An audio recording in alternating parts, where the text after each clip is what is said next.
Our story is about a guy who seeks and achieves his transcendence, and finally is reborn in paradise. Or not. The guy returned as a young man and now he was just under a girl. He faces the crazy girl but realizes she is quite fierce. This world is actually a bit strange. It seems to be on the tip of the tongue. Why would it be so different? That's right, in this world, women are in charge. But is there any world where they are not in charge? But our hero is not from this world and arrives all clever. He is going to get a bunch of girlfriends, like this girl with black hair, this other one with purple hair, and this little Lolita with pink hair. Of course, at some point, this was going to go wrong. But you only live once, or in this guy's case, twice is already guaranteed. A girl smoking watches a guy sleeping. That's a bit weird. And she is surprised when she notices that he woke up. But our boy panics, not knowing where he is and what is happening. He jumps out of bed startled, while the girl thinks that the drug's effect wore off quickly. But she finds people who wake up more attractive. He looks a bit confused by that bizarre situation, questioning if he has been reborn while panicking, of course. 300 years ago, he entered the fairy world and began his evolution. And during that time, he worked hard to gain knowledge, working day and night. He flies out with his sword all pumped up,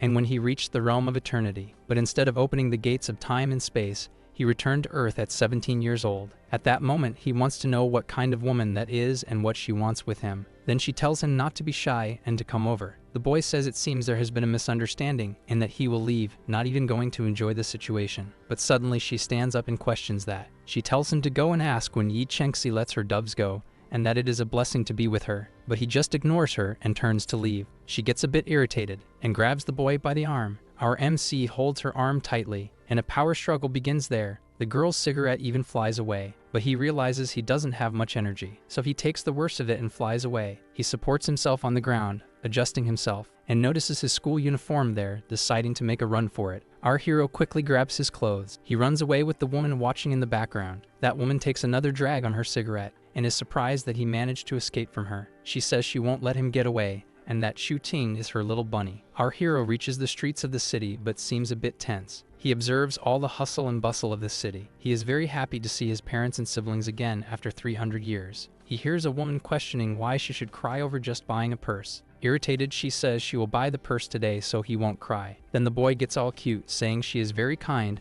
which is actually a bit bizarre. Our MC finds the situation a bit tense. Then someone tells him to get off the street so he doesn't block it. A giant woman passes by him carrying several bags of cement. She is heading to a construction site with a bunch of strong women working. He seems to not fully understand the situation. He wonders what the heck is going on, thinking everything is very different from when he lived there. The young man decides to seek answers at the library. He sees books stating that a cataclysmic event occurred and altered women's psychology, making them stronger. A little later, a woman emerged and created the ideology that women were superior to men. In the 21st century, this idea began to change, but some values still remain. When there is an affair, a man is called unfaithful. But it seems normal for women to go hunting for men. He finds the whole situation very crazy, and he wonders if his family is also like that. Then he arrives home and finds them. He runs excitedly and jumps on his father, happy to see him. Lin Yuantu asks him if he isn't going to meet his friends after school. Then the father gives a sniff at the boy's head and is startled to find some perfume. He becomes desperate, saying it's dangerous for a handsome guy like him to be out there and that he should stay alert. He shows a newspaper article about a young man who was abused and now has no future. Our hero feels a bit tense and scared by this. They say they don't expect much from his sister, who is just hanging around, but he can get into a good college. Embarrassed, he tells them not to worry about him, that everything is fine, and asks about his mother. He says she is chatting about business outside. He mentions it's time for dinner and that he will call his sister. Then he goes to her room and opens the door slowly. The girl seems excited in an educational situation on the computer. She asks if he wants a reward and that it's not a problem. Our hero feels awkward about the situation. He seems to not believe it, wondering if he is dreaming. Suddenly, the girl inside almost has a fit with the noise outside. She falls to the ground, asking what the heck that is. Then she goes outside to see what is happening. She smiles at our MC, who is a bit irritated. Yi Chengxi asks if she doesn't see the educational material inside. More satisfied, she says it was just a cute guy with a nice body she was looking at, and she says it's not something for little boys like him. Then she continues on her way, stretching. He finds the situation a bit strange. Some time later, the girl appears in the room. She says she is going out to eat with friends and asks for some money. Her father questions why she needs to go out dressed up. And now another one says she needs to socialize and do some work together. The guy tells her to learn from her brother and stop being a hassle. But she says there is nothing to learn from him since he can marry a rich woman in the future. He scolds her, saying it's not easy for their mother to make money. Our hero asks if it's okay for him that she goes out like that. He says he can't keep his sister like he did with him. She needs to go out and make money, but she just gets into trouble. Yi Chengxi thinks the world is quite feminist. Finally, our hero's mother, Exu Qianan, enters the room. He runs and hugs her tightly. She is confused and asks if his allowance is not enough. Then she gives him some money. Before, he had to trick her to earn a little cash. Now she is giving it easily. But he comes back and says he doesn't need that. But she says it's nonsense and that despite the family going through difficulties, she won't let his academic life suffer. Then she asks where her daughter is. Irritated, the guy tells her not to talk about her. But the woman says she didn't raise her for that, and that one day she will understand the importance of responsibility. Our hero watches the two of them chatting. He finds everything very strange, even knowing it's a different world. The woman says that one day she will receive this while her husband asks if she is hungry. Our MC feels tense thinking about whether his future will be like this, but he feels nauseous just imagining it. Unable to bear the scene, he goes to his room. Upon entering, he finds a very cozy room. Wondering if this is his room, he thinks that in this world, women are more respected than men, and this has influenced everything. In this world, for a woman to have a handsome man, she needs to have a house and a car, while the man only needs to be good looking. Our young man knows he is attractive to most of them. He opens a drawer in his desk. He finds a bunch of notes he received at school. He feels tense with all that stuff spilling out of the drawer. Irritated, he thinks he needs to develop himself and leave this world soon. He knows that the aura here is very rich and pure, and that he can regain all his powers with training. He begins to meditate and intends to open the halls of time and space in his original world. But what he really wants is to get out of this strange world as quickly as possible. He spends a long time meditating there, and he realizes he has managed to sharpen his senses. He concentrates to try to test that power. He can perceive his parents sleeping, and that his troublesome sister is not at home. Slapping his hand on his face, he remembers that the world is upside down and that this is not a surprise. Suddenly, his sister is calling him. Irritated, he asks what is going on, but she screams for him to listen to her first, and it seems she is really in trouble this time. She tells him not to talk to their parents or call the police while she is being restrained by gangsters. Startled, he questions what happened. Then she gives the address and asks him to grab the bag from under the bed to take to her, and the gang leader tells him to do it if he doesn't want to see the girl hurt. Our MC is left speechless on the phone and hangs up. Then he does what he was told and goes to the window. He jumps out with his backpack, thinking he won't let anyone mess with his family. He leaps across the rooftops like a superhero. Finally, he arrives at the agreed bar. He enters the place to find his sister in despair. He throws the bag onto the table while the gangster watches. He says everything is there to let his sister go, but the woman says he is more handsome than in the photos. She wants to know his age, but the young man says it doesn't matter. She gets a little irritated by this, but she decides to focus on that bag. Opening it, she finds way too much money inside. The girl is shocked, wondering how that money is there. Our hero can't believe her surprise, but she says she didn't know there was money there and that she was just ordered to keep the bag. But the woman tells her to shut up and doesn't think it was her, saying it was someone else. She ordered them to let them go before she changes her mind. The girl thanks her little brother very much, but the woman interrupts, saying she didn't say her brother could go. Xu Qiao thinks she knew it wouldn't be easy. She said her brother is handsome and young, and that he will stay. Taking the lead, the girl says they won't touch her brother. She tells them not to involve her brother in this business. The gangster laughs and says if he goes, she will have to stay. She says she is free to go or will have to work hard, and not to blame her later. Taking the lead, the girl says she will stay. She tells him to go home first because this is not a safe place for a man. But the young man questions if she thinks he has no morals. Then he takes the lead, asking if she is sure she wants him there. The two stare at each other for a few seconds. With a crazy look, she says she will throw him on the bed and torture him in every possible way. But she takes a punch without even seeing where it came from. Then she steps back from the young man, and he finds it interesting that the women in this world are strong. She orders her henchman to grab him,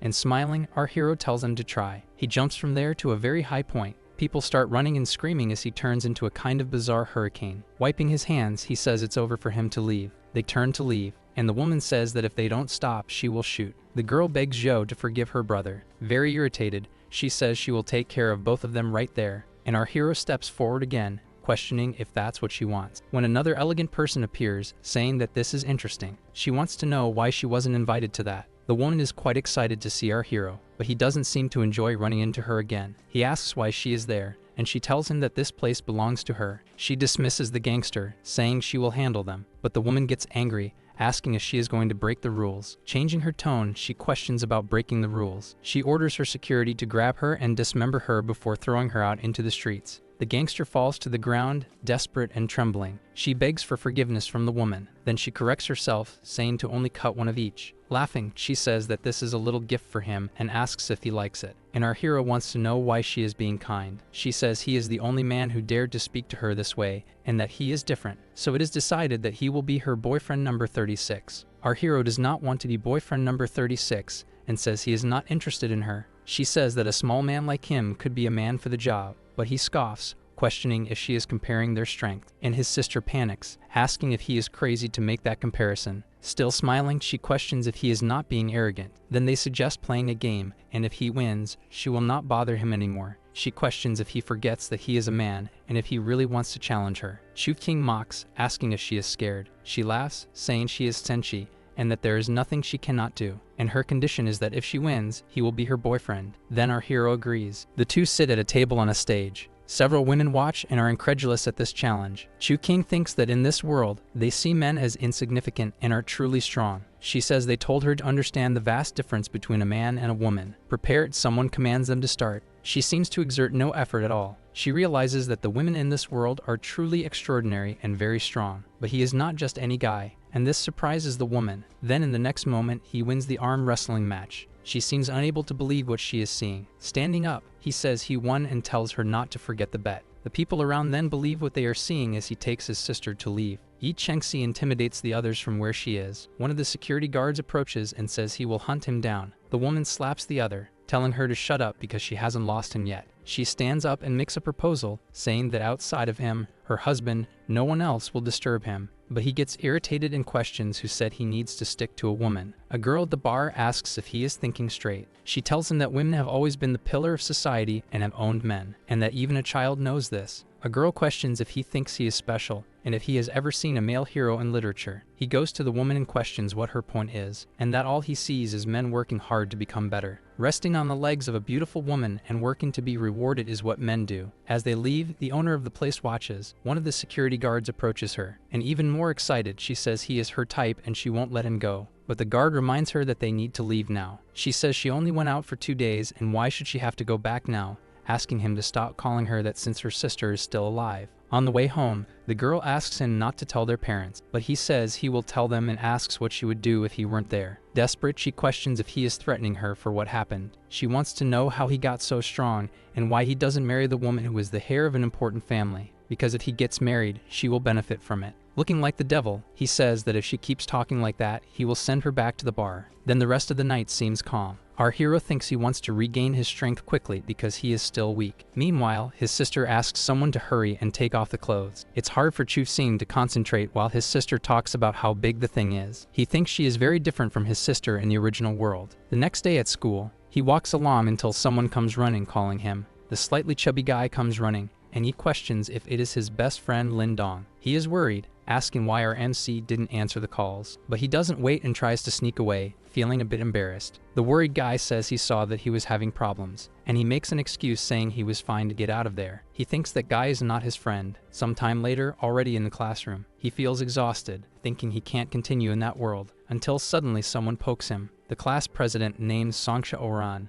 asks if he is okay. Making an excuse, he says he hasn't eaten anything yet and is starving. Then she says they can eat together, and that he has to do his best because exams are coming. Someone questions if she wants to have problems, and how dare she talk to him like that. Another much larger woman appears. She hugs our hero, asking if he saw her love letter. But that woman is hit by something and flies away. In the middle of the classroom stands our angry hero. Irritated, she questions who he thinks he is since he is just a man, and she lunges at him to throw a punch. But someone suddenly tells her to stop, and she questions what Yimao is doing there. He tells her to get lost before he gets tired of her. She says she will only leave because Yi Chengxi is her sister. The boy says it's something they need to talk about and asks if he has a minute. Sometime later, they are on a balcony at school. He apologizes for what happened the day before regarding his sister. The day before, he was with a guy, and his sister was going to take him home. Along the way, she offered a bottle, and said that she had nothing else, but if he was thirsty, he could drink that. Our hero drank, and the rest of the story we already know. Feeling awkward, he says that if he had known she was planning that, he wouldn't have asked her for a ride. He tells her not to blame herself, and that they should go inside. Sometime later, he leaves the school, and he notices a car stopping beside him. It's Yi Chengxi again. She tells him to get in the car. Not believing she is stalking him, he questions why she would do that. She tells him he should think about his family's interests. The young woman tells the handsome guy that this is how she likes it. He says the other one made a serious mistake by getting involved with his family, and if he wasn't referring to a threat. The smiling woman questions. While leaning against a floating stone, Shuching responds that she shouldn't have mentioned that before. That strange object splits into several pieces. Startled, the girl didn't expect that. Approaching her, the MC explains that she must understand the consequences of her boldness. The young woman says she can help his mother and sister and that she knows the company is having problems. Mockingly, our boy asks if she feels sorry for him. "I'll come after you, so I suggest we start as friends and I can take care of your parents' business problems," says Yi Chengxi. Relaxing, the boy says they can start as friends. Since the girl has shown her intention, he hopes she won't bother him again. Then he asks her to speed up the car, and the girl looks thoughtful. For a while, they don't speak to each other, but she will ask about something. Yi Chengxi asks if the other practices ancient martial arts. The boy answers negatively to the question. Still, the young woman knows he lied about his strength because it is a secret. He becomes thoughtful upon hearing that. Suddenly, a truck approaches at high speed. Even shouting to be careful, the two vehicles collide. The force is so great that the car flies, coming to a stop sideways on the road. Hurt, the girl asks if her companion is okay. While observing her surrounded by a strange power, she realizes the situation is bad. She notices that Chup Sing is also injured. The boy grabs her by the waist. Then he delivers a powerful blow, causing the door to be smashed. "We have to get out of here," he says urgently. Seeing that he has an iron on his back, the young woman says they need to go to a hospital. However, our boy disagrees and asks her if this is over. A group of troublemakers approaches looking for trouble. Irritated, Yi Chengxi asks if they dare to hurt her man. Well, the group is quite determined to attack. The young woman attacks one by one. One of the people thinks it's a great idea to face the boy alone. "I was underestimated again," thinks Chu Ting. Then he landed a punch on his opponent. She fell to the ground defeated. The girl is still having a lot of trouble with the group. Our hero picks up the fallen weapon, charging at the troublemakers. One of his strikes hits them. The enemies begin to panic with that fight. Yi Chengxi prepares a strike, and with the palm of her hand she hits two people. Finally, that fight is concluded. "What she did was brilliant," says the girl.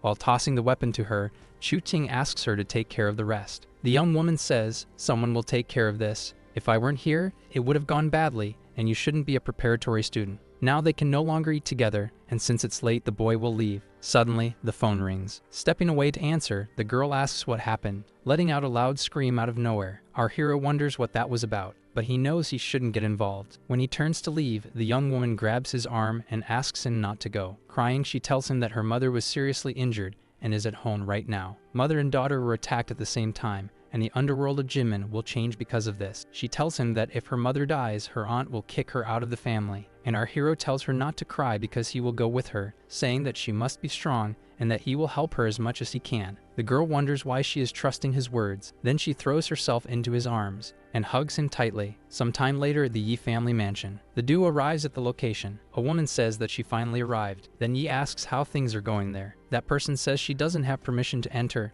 and that Mrs. Shimai said only she could enter there. The girl becomes furious while the MC asks who she is. She says she is his aunt who is always conspiring, but since they have no proof, they can't do anything. Then she enters and asks the boy to follow her. The security says the boy cannot enter. Angrily, she questions how she dares to disobey her order. And Chu Ting says he is the doctor who came to check on the lady, and he remembers that luckily he studied medicine in his old world. The security guards mockingly question if a man can be a doctor. Then out of nowhere, he talks about two problems that those two women have, and they are shocked. He says that's why they take a bunch of pills. The security finally allows him to pass. When a woman receives the girl, her aunt said that luckily she arrived in time. Otherwise, she wouldn't know what would happen. Filled with rage, she questions where her mother is, but the woman mocks her, questioning where her respect and sense of hierarchy are, and wants to know why she brought a stranger to the family home. He says he is a doctor and that they should let them in. Again, she ironically says she thought he was someone she had brought home these days. Then the aunt said that to enter, he must demonstrate some skills. She orders Ymir to check if the guy has skills or not,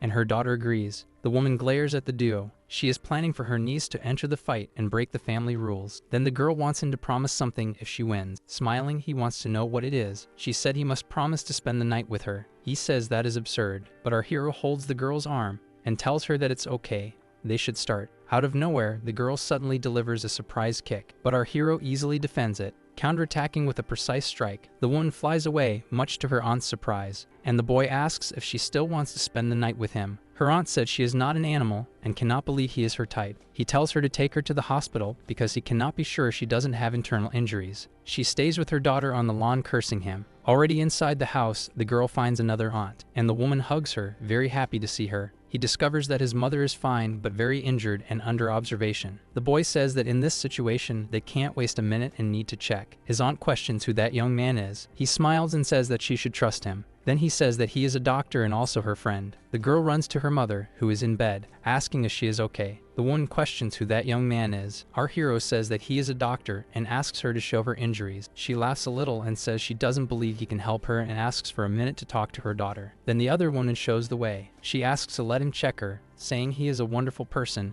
and that if it weren't for him, she would be in danger. The woman is surprised, as it is the first time she has praised a man. He says that she was hit with negative energy in her back and needs opposing energy to resolve it. The matriarch is surprised and asks to speak with him alone. He tries to protest as her aunt drags her out. The door slams, leaving just the two of them inside. She questions if the Lee family sent him and what his intentions are with Chengxi. Our MC apologizes and says he is not from the Lee family. He suggests that she ask her daughter about her interest in him, adding that he saved her. The woman says she believes him and agrees to show her injury, but warns him that he will pay the price if he harms the girl while she takes off her clothes. To the boy's despair, he panics because, despite being the smallest, he is still a man. Gathering courage, he takes a peek, and she is sitting with her back to him, with that dark mark there. He says it is worse than he thought and that she can hold on for at most 5 more days. All she wants to know is if he can do something about it. Then he places his hands on her back and says he will try. He activates that power while she feels something. He begins to withdraw his hand and absorb it.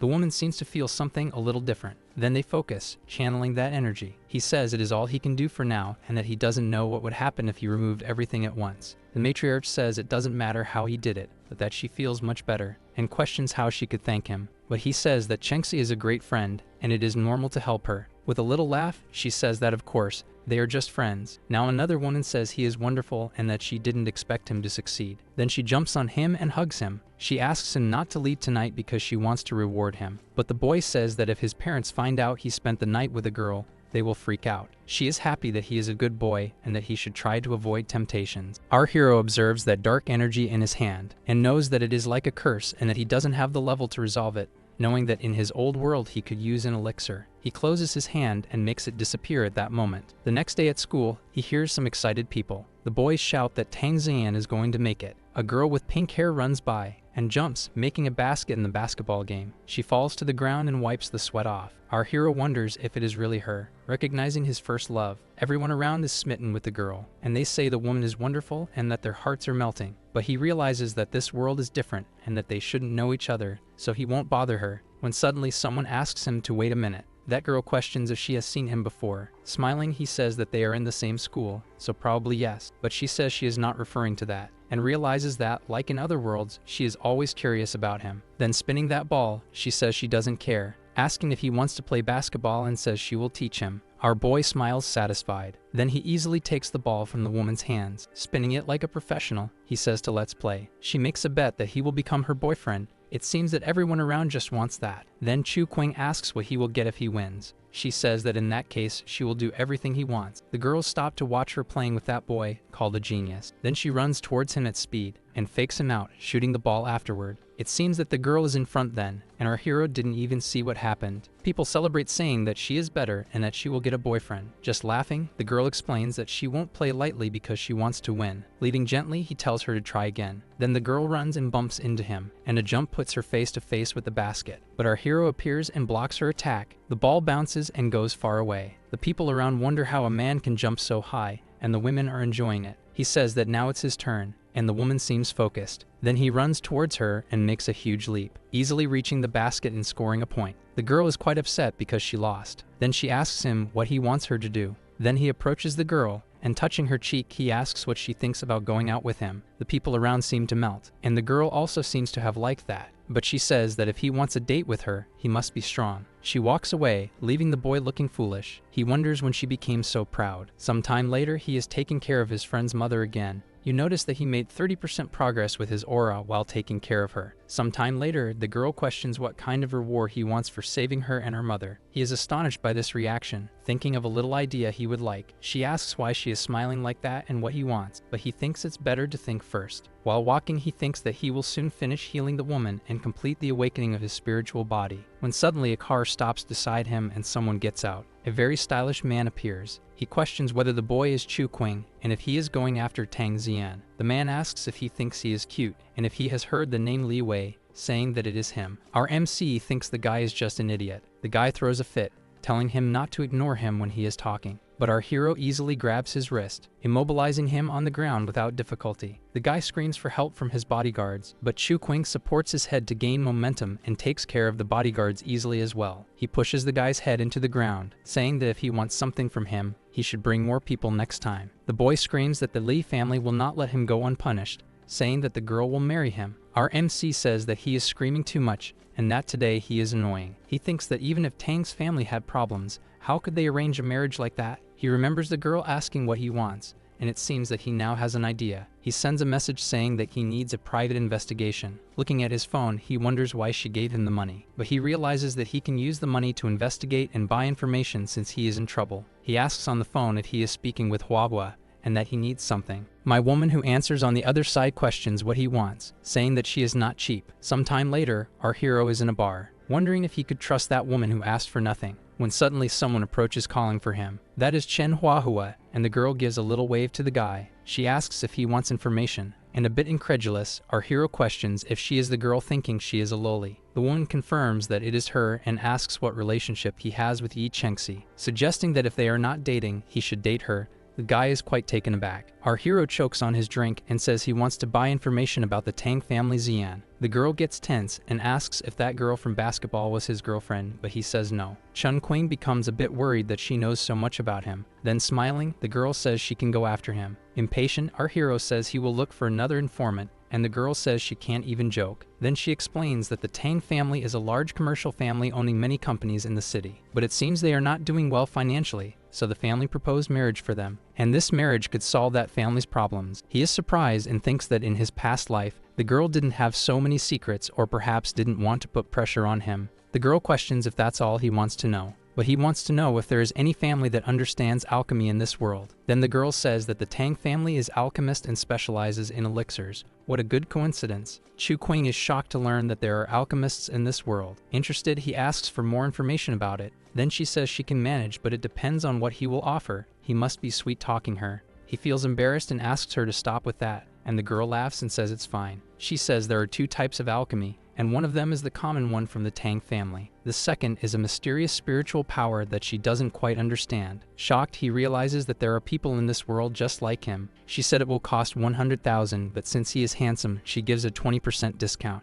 Our guy wants to know if she has information about confidential transactions and medicinal ingredients, and she said that if he has dinner with her, she will tell him. Sometimes it's worth being a handsome guy. Sometime later, they are looking for a place to eat. A cheerful boy appears asking what she will eat today. The girl wants 20 pork skewers and 4 beers ready to go, and our guy is a bit startled, wondering where all that is going, but he notices that right behind them is a group of women drinking and filling their bellies, and for a moment he had forgotten that this crazy world is the opposite of his. Time passes and the girl seems to be more than satisfied. Suddenly, she starts crying, saying that the boy she likes rejects her because he thinks she is poor, and she confesses that she has a small house and likes to play video games. With a sweet look, she asks if he likes her. Sometime later, our guy is taking them upstairs, telling them not to drink too much if they can't handle it. He even reaches the girl's house, which looks a bit messy. The guy finds a bit tense that she can't take care of her house, so he lays her down there sleeping. But suddenly, the girl grabs him and jumps on him with a strange look. The young man is taken aback. She asks him to stay with her, and he agrees. Then she gives a little laugh and seems quite satisfied. But it seems her battery is running low, and she lies on top of him to sleep.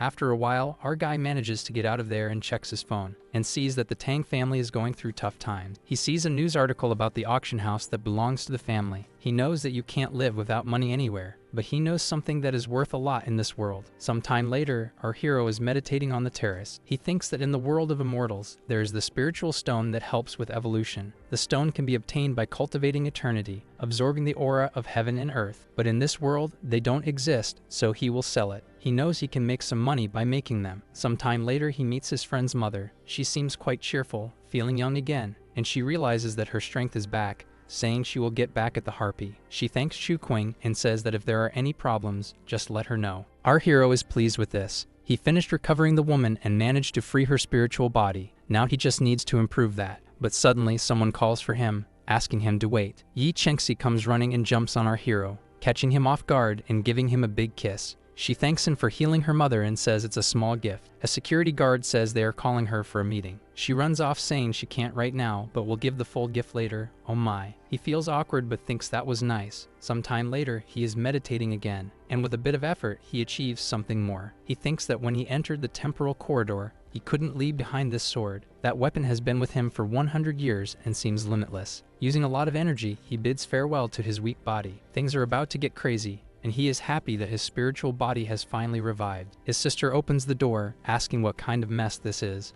and he quickly tries to hide what is happening. Then he stands up, hiding the sword. However, he is without clothes and a bit nervous. She quickly closes the door and apologizes for interrupting him. The guy feels embarrassed by the misunderstanding, but he starts to get ready and puts that sword on a pendant. You go to the auction house to see how much that stone is worth. He walks through the bustling city until he reaches the location. While a person looks at their phone complaining, that person says it's closed and to come back the next day. But he shows that shining stone. Not impressed, the guy says it's a yellow stone but suddenly stops. Suddenly, it seems he realizes something and quickly stands up. Leaving the counter, he asks to see the stone that our hero hands over. The young man is impressed to sense the stone's aura, thinking it's a rare treasure. All interested, he introduces himself as Jia Yu, heir to the auction house. Our MC shakes his hand, introducing himself. Curious, he asks what this is called and how many he has, saying he has 5 and that it's a spiritual stone. He then offers $1 million for the 5 stones. Chu Qing is satisfied as it's more than he expected and thinks he can make good money. Chen says he's going to a bar and invites him. But while walking happily, he seems to notice something strange. A person appears beside him and, armed, tries to hurt the young man. He activates his special sword. Then he easily protects himself from that attack using his weapon. There's even a ninja now in this mess, and he asks what power that is. But our hero moves faster than he can see. In the next moment, he pierces him with his weapon. He returns to that person who is defeated on the ground and questions who sent him. He says it was Lai Yue, but lied saying he was weak and begs for his life. The young man looks at him without showing emotion and says that his employer will come to collect his body later, determined to deal with the family there afterward. But suddenly he feels something strange in his body. He feels his body heating up and can't control it properly. He drags himself along the walls as best as he can. He can't understand how he ended up there. Things are a bit out of control. Chen opens the door, excited to see him. He looks at her, unable to control himself. Then he grabs the girl and hugs her. The girl doesn't understand anything and asks what's wrong with him. Suddenly he kisses her. They stay there doing that for a while. He apologizes while thinking that he has killed other people in his previous world, but this has never happened. However, the girl hugs him tightly and says he doesn't need to apologize and not to hold back. Then the rest of the things happen that night. Definitely, this guy plays on easy mode. Sometime later, our hero is lying with her. He thinks he doesn't want to get involved in this world, but some things slip out of his control. So he has no choice but to conquer this world. How much time later, he is devastated at school, and Tang Ziyan appears looking for him. He notices her approaching him. Then he invites her to have lunch with him. Not understanding anything, he asks how the women in this world are so bold. But she stands there observing for a second. She is sure she is sniffing out another girl. It seems our hero has been caught red-handed, but the girl gives up and asks where he wants to eat. Awkwardly, he stands up saying he's leaving, but he feels more at ease that she has dropped the subject because there's no shortage of female attention, right? Boys comment that this is a dream and that it's the video of what happened on the basketball court. He questions why she thought to invite him to eat all of a sudden, and the girl says she just wanted to eat with him. She wants to know if she can hug him, but he finds it strange that she isn't shy saying that. So he holds her hands, and that makes her a little blush. Our hero smiles, also shy, until he pinches her cheek, and she pulls away, questioning how he dares to do that. The girl seems to be feeling something for him, and is surprised by it, and that it was after the basketball court that she felt like he was the most important person to her. Turning red, she wonders why she has this strange thought. Sometime later, they arrive at a restaurant and order food. She is surprised that he knows what she likes to eat and thinks he might have investigated her. Our hero questions why she is blushing, and the girl feels shy again. While they are there, 2 girls approach, and he notices that they are armed, when suddenly they announce that the order for table 3 is ready, and Chu Qing stands up to get the food. At that moment, the 2 women look at each other and grab their weapons. One of them approaches Rang Ziyan to attack her. Suddenly, a plate of pasta flies through the air and hits the woman squarely on the head. She screams with her face burning, while the other one takes responsibility and attacks. In the next moment, our hero is protecting the girl but gets injured. She stands up desperately calling for him, but he uses his power and isolates the girl away. The girl falls like a sack of potatoes to the ground. Tang Ziyan tells him to run, saying that it's her they want. But our hero says she will be alone, and he won't do that at all while attacking the other woman. She counters while he easily dodges, retaliating with a powerful punch that sends her flying. From behind, the other woman is already attacking him and hits our hero squarely, but he laughs with an evil look because the attack was nothing. And in the next moment, the woman is slammed against the wall as well. It seems the restaurant has turned into a huge mess. Tang Ziyan questions if he is from any ancient martial arts family. He says it's hard to explain, but that he is just an ordinary person. But he tells her that she needs to get out of there because it's dangerous and that he will tell her later. Sometime later, she helps him with his injury. She is worried about it and wants to take him to a hospital, but he smiles and says he can heal it himself. He thinks the assassins were mediocre but still managed to injure him and that he needs to be more careful. Tang Ziyan says that since he investigated her family, she wants to know if Lai Yue hit him or if he is in danger. But he says there's no chance of that happening and that he can handle himself. And the girl turns red again at this. She awkwardly wants to know why he saved her. Awkwardly, our hero says he doesn't know, as he can't say it was because she was his girlfriend in another life. So he says he feels like he has known her for a long time and would give his life for her. The girl turns red and is impressed. He says that as long as she trusts him, he will help her. He tells her that it seems other families have joined forces to mess with them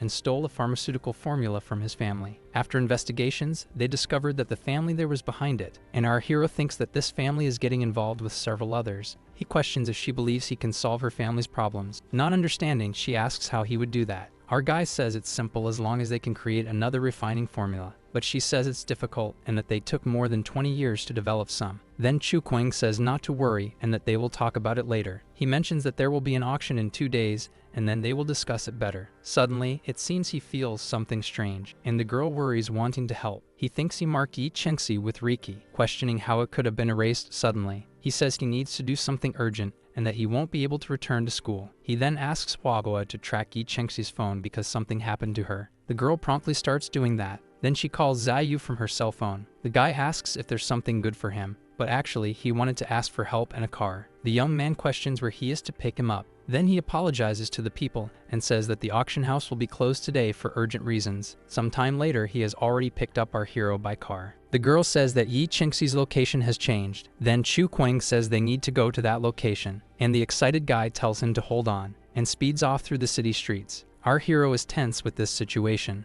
and uses his powers to see the girl inside that car. Excited, he says it's that car and that they need to stop it. His friend seems to have understood the message and springs into action. He slams into that van, knocking it off the road. Soon after, our hero gets out of the car to see the damage, and immediately advances on the men with a gun in hand. Those guys order to shoot him quickly. They fire several times at Chu Qing, but with quick sequential movements, he takes down the guys. In the next moment, they are all defeated on the ground. Then he can finally open the car doors, but upon opening the door, he is thrown back by an explosion. He stands ready, not understanding what is happening, until 2 people appear. He realizes that the stability is not just any, and that there are people practicing ancient martial arts like him. That man says he is young and has skills, asking if he wants to join his Quanjin cult. Our boy mocks, questioning why the cult has 2 failures like them. Another guy tells his brother not to waste time with him and to just kill him for the insult. He says they should go back to the mountain they came from to train for a few more years. The guy seems to be falling for the bait just right. He uses his power to summon a weapon. He points the weapon at our hero, questioning how he dares to insult his brother and him. But our hero, alert, manages to block the attack. With the impact, the man flies far away. He realizes that his fire staff has been damaged, becoming even more irritated. Then Chu Qing asks what he thinks about destroying that weapon. In the next moment, his staff is broken on the ground. The guy becomes furious, telling him to go to hell while attacking with his flaming fist. But it seems our boy fared better in this charge. The man seems to realize only afterward that his arm is on the ground. He is in shock, talking about his hand. Another guy jumps into action, questioning how he dares to hurt his brother. Then he starts to manifest his power as well, using an attack that causes a huge explosion. But in the next moment, it seems someone lifted his brother off the ground, and our hero holds him by the neck without any mercy. His brother screams a loud no while he looks on with a wicked gaze, and he orders them not to come down from their mountains to kidnap a girl. The guy goes into a rage, saying he will die today, and he attacks again with a purple energy. In the next moment, someone appears behind him, hitting him squarely with an attack. Looking back, he questions how this is possible, and falling to the ground, he says that his master will avenge him today. In the midst of the destruction, the young man observes the open van. Inside, there is an unconscious girl. He touches her face and tries to wake her up. The girl awakens and shoots a piercing glance at the other. These men are very strong, and she cannot defeat them, says the young woman, urging him to flee. Chu Qing hugs her while explaining that she doesn't need to worry, as everything is fine. Finally, the girl sees the destruction, and now calmer, she returns the hug. Our hero asks who is behind all this. The Lee family and the girl's family started a war, so while fighting among themselves, this family pursues the masters and forces them to retreat. Thoughtful, the MC is not surprised that this group is moving. These masters are powerful and come from an ancient martial arts family, as they have not varied their breathing. Chu Qing wonders if, on the other hand, with the current situation of the family, the young woman is not being overly optimistic. Irritated, the girl defends herself, saying it's not just that group, otherwise others would cause problems among themselves. The boy asks if it has to do with the Shijin auction, as some rare treasures will be auctioned there. It's possible that the Lee family received information about the auction and attacked other families, so they wouldn't get information and prepare. Now happy, the young woman says that the other is her lucky star. She asks him to return with her to explain to the others in the family about the news, and that her mother wants to thank him. The boy places his hand on her head, claiming that he will keep her company. Later that night, they arrive at the residence. They are greeted by a group of women. The newcomers observe the three. One of them kindly asks Chu Qing to sit down. However, another disagrees, asking her to wait. Sister, the first one shouts, judging her behavior. It is inappropriate for strangers to participate in the family's secret meetings, the girl declares. Not to mention that he is a man, she adds. Our hero reacts passively to that impediment. He says that the women can rest assured, as he is not there to participate. He reinforces that he did not come to stay for the meeting. The young man was careless, and now it will be impossible to marry Chengxi. As he extends a stone towards them, he says he came to talk about cooperation. As soon as he asks the group to look, one of the women already grabs the stone. Initially evaluating it, she says it is not just any object. They hear that it is a spiritual stone. When the first one holds the object, the boy asks her to feel the internal strength through her body. An intense glow fills her, causing an even more intense power to radiate from her body. The people in the room are shocked and confused. She becomes very interested and wants to buy all the stones the boy has, but he does not yield and says that these stones cannot be sold like that. The other woman becomes quite irritated by this. He says they will be auctioned in 2 days and that they will still give her a discount for being Yi Chengxi's mother. But the reason he is there is to offer other things like amulets and elixirs. They are surprised because these are things that can increase effectiveness in combat. Chu Qing says it grants a 30% increase. His friend's mother wants to know how much it costs and how long it takes to be ready. He says he will give the price of the elixir when the batch is out, but the protection amulet for the family is something she should set the price for. The woman is left with a nagging feeling. He says it's because she is his friend. The girl is happy about that. Later, the duo is in the garden. She confesses that at first, she just wanted to take advantage of him a little, and our hero thinks that life in that world is worth it and still intends to build his empire. After a while, he finally arrives home,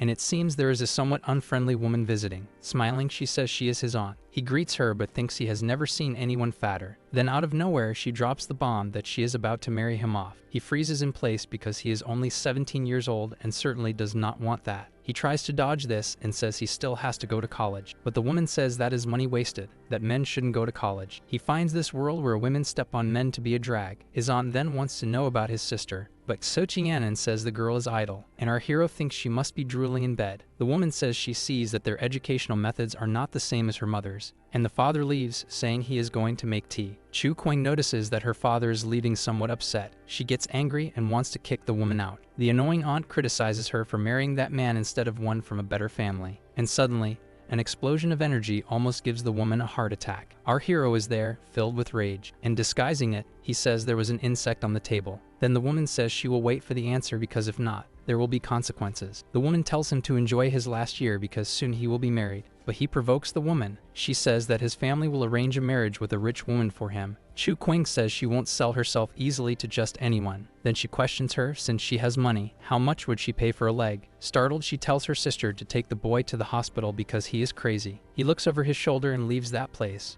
Arriving in his room, he can barely contain his anger, and he calls his friend Chengxi because he needs to tell her something. After a while, his aunt is there, acting crazy and enjoying the night, and she is being stealthily watched by someone. 3 unfriendly women question if it's just one leg to cut, but Yi Chengxi asks them to wait a little. It seems the barbecue will be good because she wants another piece. After a while, our hero is there making his money, and despite working, he is worried about all the problems that have been happening. Sitting on the bed, he pulls out a utility knife to help with the work. He continues manipulating all his power, while thinking that he is managing to make some cool things with the jade and the material he got from Jai Yu. Later they go to dinner, but it feels like a wake. His father says he needs to work hard and study, and this catches him a bit off guard. As a good son, he says not to worry, that he will always be there to help. But his father tells him not to overexert himself and that his health is more important. Then he remembers that he made something for them, and he places those gifts on the table. They look at them a bit confused, and it seems that the thing is truly magical, making them feel good just by touching it. His father wants to know where he got that from. Giving a slight disguise, he says he brought it from the past, so it must have some effect. After a while, our hero is at school, and he is exhausted because he spent the night making magical artifacts. The class president tries to help him so he doesn't fall asleep, but the teacher walks in right at that moment, and the girl almost has a fit. The woman shouts for Chukwing to wake him up or suddenly kill him for good. And jokingly, the boy says that since he looks well rested, he should go to the board to do the exercise. He gets up, thinking about how he will do that since he hasn't seen anything. But he remembers the girl teaching him, and it seems the same. So he starts to solve the problems. Happy, he tells the teacher that it was a piece of cake. People think he did really well even while sleeping. Then, annoyed, she says he can't sleep just because he knows the material. He doesn't quite understand why they were such lousy students and she's still hiring well. So he suggests that he be the class representative. Of course, it's to put himself on the line. He tries to argue, but the woman gets angry. To an outsider, it seems like he has already given up on life, but in reality, he is thinking about the charms he promised his family. He thinks they are charms that protect against fatal attacks and is considering buying about 30,000 of them. But suddenly, his friend appears like a ghost, telling him not to sleep and that they should eat. Because of this, it seems like the experiment almost went wrong. His friend asks how he can play with fire in the middle of school. He thinks it's not bad and that it's just a little different,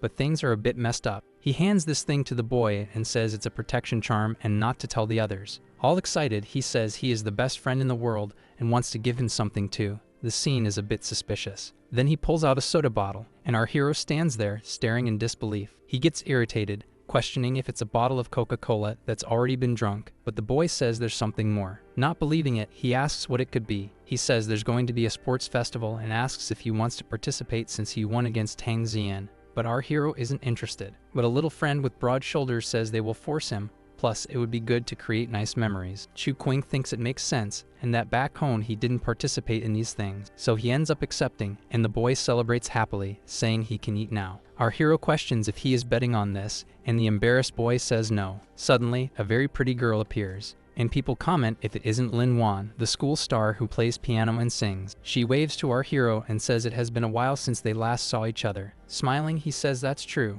and the girl says she liked that he became a celebrity by beating the girl in basketball. But since he is very humble, he says it was just luck. She says there will be a meeting for the elementary school and asks if he knows who organizes everything. Then he promptly replies that it's Zhu Bukun, and the girl seems to not believe it. But our hero says the guy likes to show off and couldn't be anyone else. Then she gets all cute and says it will be boring if Chukwing doesn't go. He asks when it will happen, and now she says she will call him at night. She gives his cheek a little squeeze. It seems that, as usual, it's another girl flirting with our handsome guy. They watch the girl walk away. Chukwing asks since when that girl decided to tease him. My friend, not believing it, wants to know how he does that, and the boy says it was a classmate in elementary school. Very irritated, he says that girl is his goddess and that he needs help to get her autograph. Finding that incredible, he asks why the boy didn't ask for it. Then he replies that he doesn't dare to. If he could spend a day with her, he would die happy. Not paying attention to his friend's exaggerations, he says he has commitments. Then he continues on his way through the school. He reaches Tang Zian, who is there calmly doing her work. The girl is surprised to see him there. She feels shy because she can't solve the problem. Chukwing says he can help her. Luckily, it's the same one he solved earlier. He stays there helping her and seems to be doing well. Surprised and embarrassed, she says his method is easy to understand, and he turns around saying he thinks it's not the right time for that.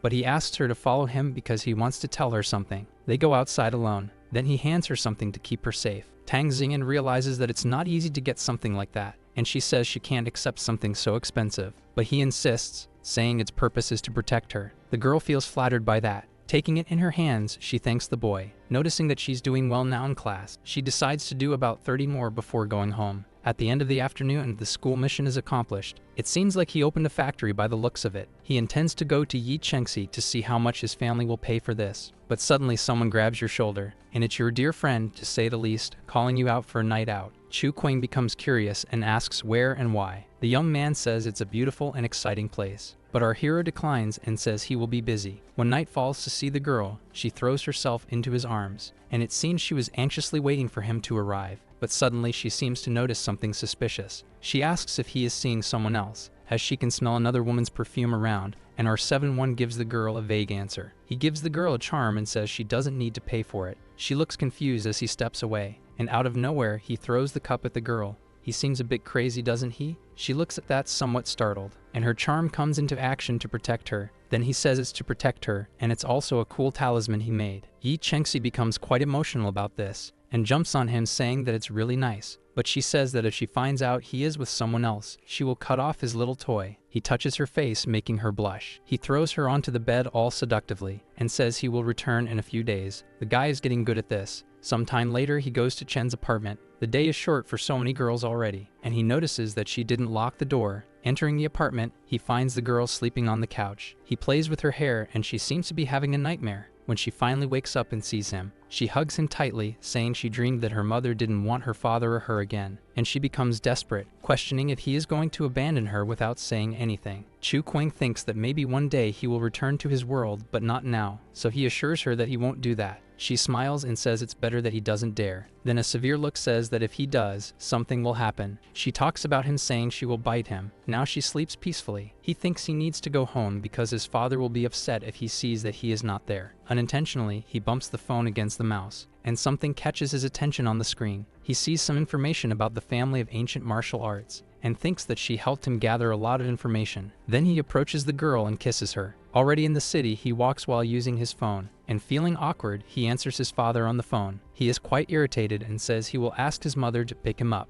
Then he explains that he is near the shopping center. Sometime later, his mother arrives by car to pick him up. He is still feeling awkward and says she arrived quickly, and the woman says she was in the area. Laughing, she questions where he was and that he smells like a woman. He feels embarrassed and says he was at a party with a lot of people, and thinks that women notice this no matter what world. Then his mother says he can't be out there alone with a woman. Our hero asks if she didn't stop smoking, but just laughing, she says it's just to hide his smell. Otherwise, his father will punish him. Ready for this cheap excuse, but he thanks her. His phone seems to receive a notification, and he notices that he sold a magic charm for 1.2 million. He realizes he could get rich and needs to come up with an idea that makes even more money. Back home, his father asks him to let him know if his mother starts smoking again, and he agrees, but doesn't snitch on mom. Through the phone, he tells the auction guy that he has something to deliver. Sometime later, he is having dinner with that guy. He analyzes that new item and, shocked, says it's worth at least about 10 million. The gentleman says he knows what it is and won't waste time explaining. With a beer in hand, he says the guy has also been investigating him. He confesses that it's the first time someone wants to be his friend, poor thing. Our guy asks why he is saying that. He says he discovered that his mother wasn't from a big family and grew up with his father. He let himself know a girl,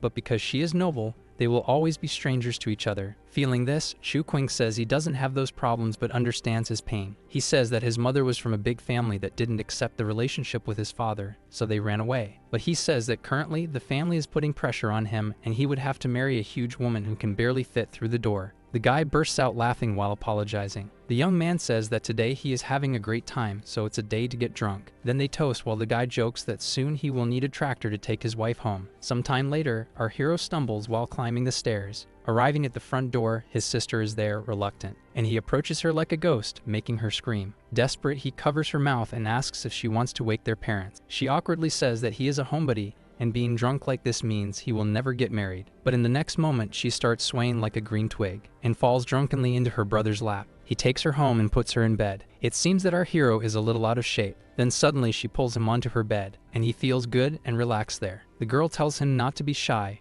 referring to someone named Xiao Feng. It seems she is confusing her brother with that guy. He stands up, panicked, because she is his sister. He thinks he can't get drunk like this because of that. Sometime later, our hero is buying some new clothes and feeling like a stud. He asks them to wrap everything up and send it to his house while the girl melts. He has already bought cool clothes. Now he needs to buy a car to stop taking advantage of his friend. Suddenly someone asks if he is Chu Kuang, and a guy asks if he doesn't recognize a classmate. Surprised, he asks if it's Zhou Bu. He questions if it's at the class reunion he is organizing. Our hero says yes, and that Lin Wan informed him 2 days ago. The guy seems bothered by this. He watches the young man leave, looking somewhat irritated. You remember him walking around school and people teasing him about not wanting to change his underwear. And the girls also tease him about his face, feeling a bit lonely in that place. Then he remembers that the boy spread lies about him back then, and that tonight he will have the chance to tease him again. At an agency, someone says that cars are on discount that day. The woman points to one and says that the car suits him very well. He fumbles, asking to see a more masculine one or perhaps a less feminine one. Then he finds what he was looking for, and the woman goes to bring the paperwork. They gossip because he is young and buying a fancy car. They think there must be a rich woman behind it. He feels uncomfortable that they think he earned the money without working. So that night he arrives in his fancy car and realizes that it's the place where he and Jai Yu went to eat. He cautiously enters the place. It seems like the great festival is happening. He feels embarrassed and tries to calm down. He tries to talk to the girl next to him and says he doesn't see Lin Wan, who invited him. But the girl says there's no way to know about her problems, and it seems there was a bet about how they would be dressed. He tells her that he was buying the outfit when he ran into her, asking if his brain really works. Back there, the boys are gossiping, and the young man seems somewhat irritated by our Chu Qing's success. Now you say that he probably thought he was a poor guy and wouldn't be able to buy the clothes. Chu Qing says he heard that the boy will invite everyone to eat next week so they won't forget him. The young man, not wanting to be outdone, says that the cafeteria food will be on him, and everyone cheers for that. But that boy gets even angrier. She thinks he is clever for saying it will be in the cafeteria, but still, it won't be cheap. Our hero says he lost the bet, so he's out of luck. The chaos continues there, and the crowd keeps filling the jars. Then he says they are organizing the Olympics and needs someone for the basketball team, inviting Chu Qing, but Mick says he is not interested. Tang Xingyan says she was defeated by him and questions if he is trying to say she plays badly. The boy feels a bit embarrassed and says that's not it. She says the school's name is at stake and wants them to stop fooling around because they need to win. Then that boy says he has no problem, but Chu Qing might. She asks our hero what he thinks. He simply says he believes it's perfect, asking her to open her mouth. The girl turns all red, but she accepts that food in her mouth.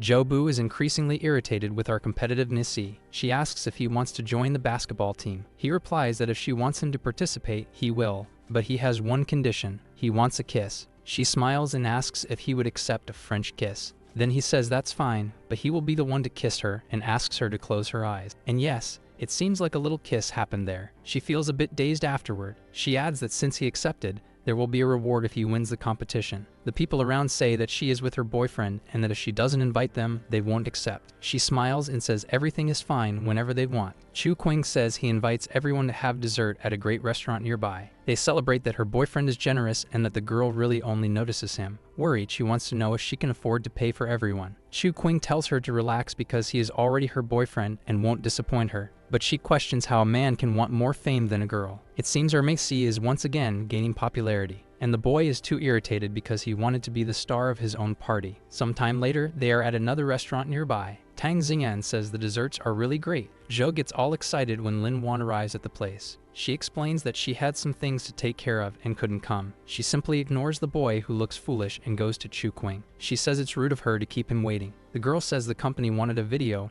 and our hero happily asks if she has already signed the contract. Until someone says that the pianist didn't show up and they will ask Zhou Bu to play for them a bit. He says it will be awkward to play alone and asks Lin Wan to show them her dance. Satisfied, the girl says there's no problem with that, and she extends her hand to our Missy. She says today will be dedicated to her best friend. The people around are ecstatic that the boy has so many candidates.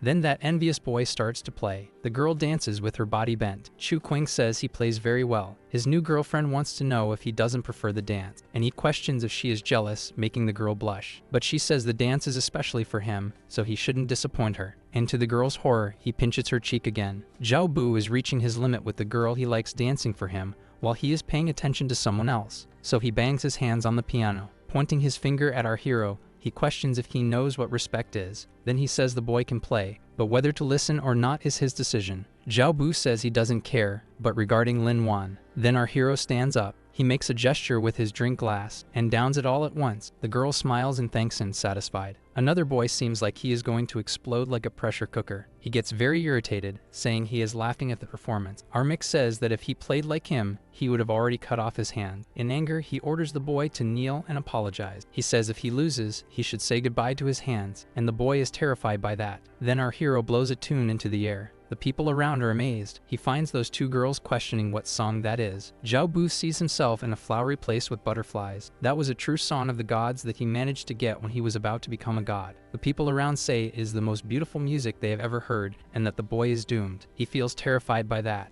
and our hero casts his intimidation over him. He stutters while trembling in fear. but someone steps in front of the boy. She steps in front, calling out Chu Qing's name. With a piercing gaze, she asks if he is going to ask for forgiveness. And the girl also feels fear. Tang Xian places her hand on her shoulder. She says there is no need to scare him. He will change, and if he does that, he will end up having problems. He realizes he has let himself be influenced by the anger of the heavenly music. Then he thinks for a while, and grabs that butter knife nearby. He approaches the boy with a psychopathic look while he desperately cries. Our hero strikes him several times with hair flying everywhere. When he finishes, the boy is devastated on the ground, and he realizes that his hair has been completely chopped off. At that moment, our hero throws the knife between his legs. He says he is no longer that defenseless little boy and hopes he remembers that. The boy trembles and questions whether he is being too harsh. Chu Qing questions whether he would have stopped when they were kids and that he wouldn't kneel before him, then telling him to leave, saying he doesn't want to see him anymore. The boy leaves there humiliated, and everyone around becomes tense, whispering. Using his charm, he says that the troublemaker has left and now they can have fun. It seems that in the next moment, no one even remembers that guy. His girlfriend says it is becoming increasingly difficult to understand him. He says it isn't difficult,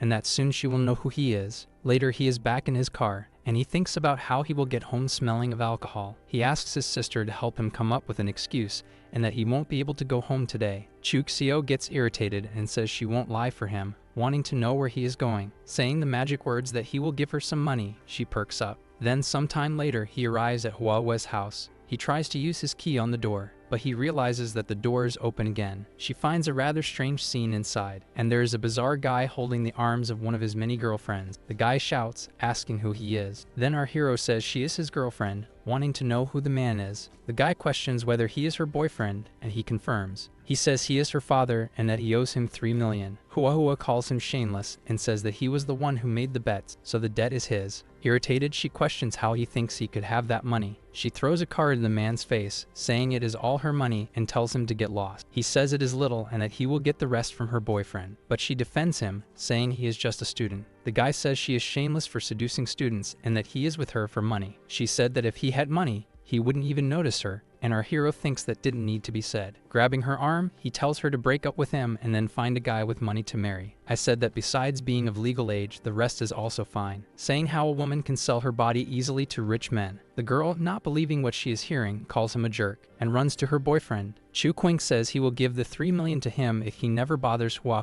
again. The guy with eyes that aren't pure asks if it's serious. He protects the girl and says he will resolve this situation. The unfortunate man says that 3 million isn't enough, that it has to be about 5 to be worth it, and Hua calls him a bastard, quite irritated. Then he asks her to sign a document to formalize this, and he will give the money, but he says he won't do that, saying he won't look for her anymore. Chu Qing tells him to write whatever he wants, but he won't get any more money from her. The man, scared, says he will sign the papers. Sometime later, he hands over the papers and asks for the money since he did his part. Reading that, he tells him not to rush and that he will show something. Suddenly, the mug he is holding starts emitting a lot of energy, and he transforms it into a kind of sword. The guy almost wets himself, asking if he can use magic. Then our hero throws it at the man. It grazes him, hitting his cheek. He starts screaming desperately, injured. He says he will send the money to him, and that if he shows up there, he wants him to know there are many ways to torture and kill a person. The man says yes and leaves in a panic. The girl hugs her boyfriend. She says she will definitely pay him back, and the boy says that this is just pocket change for him, so she shouldn't worry. Moved by this, she kisses him. The day breaks, and the two are in bed. Our hero wakes up with the light bothering him,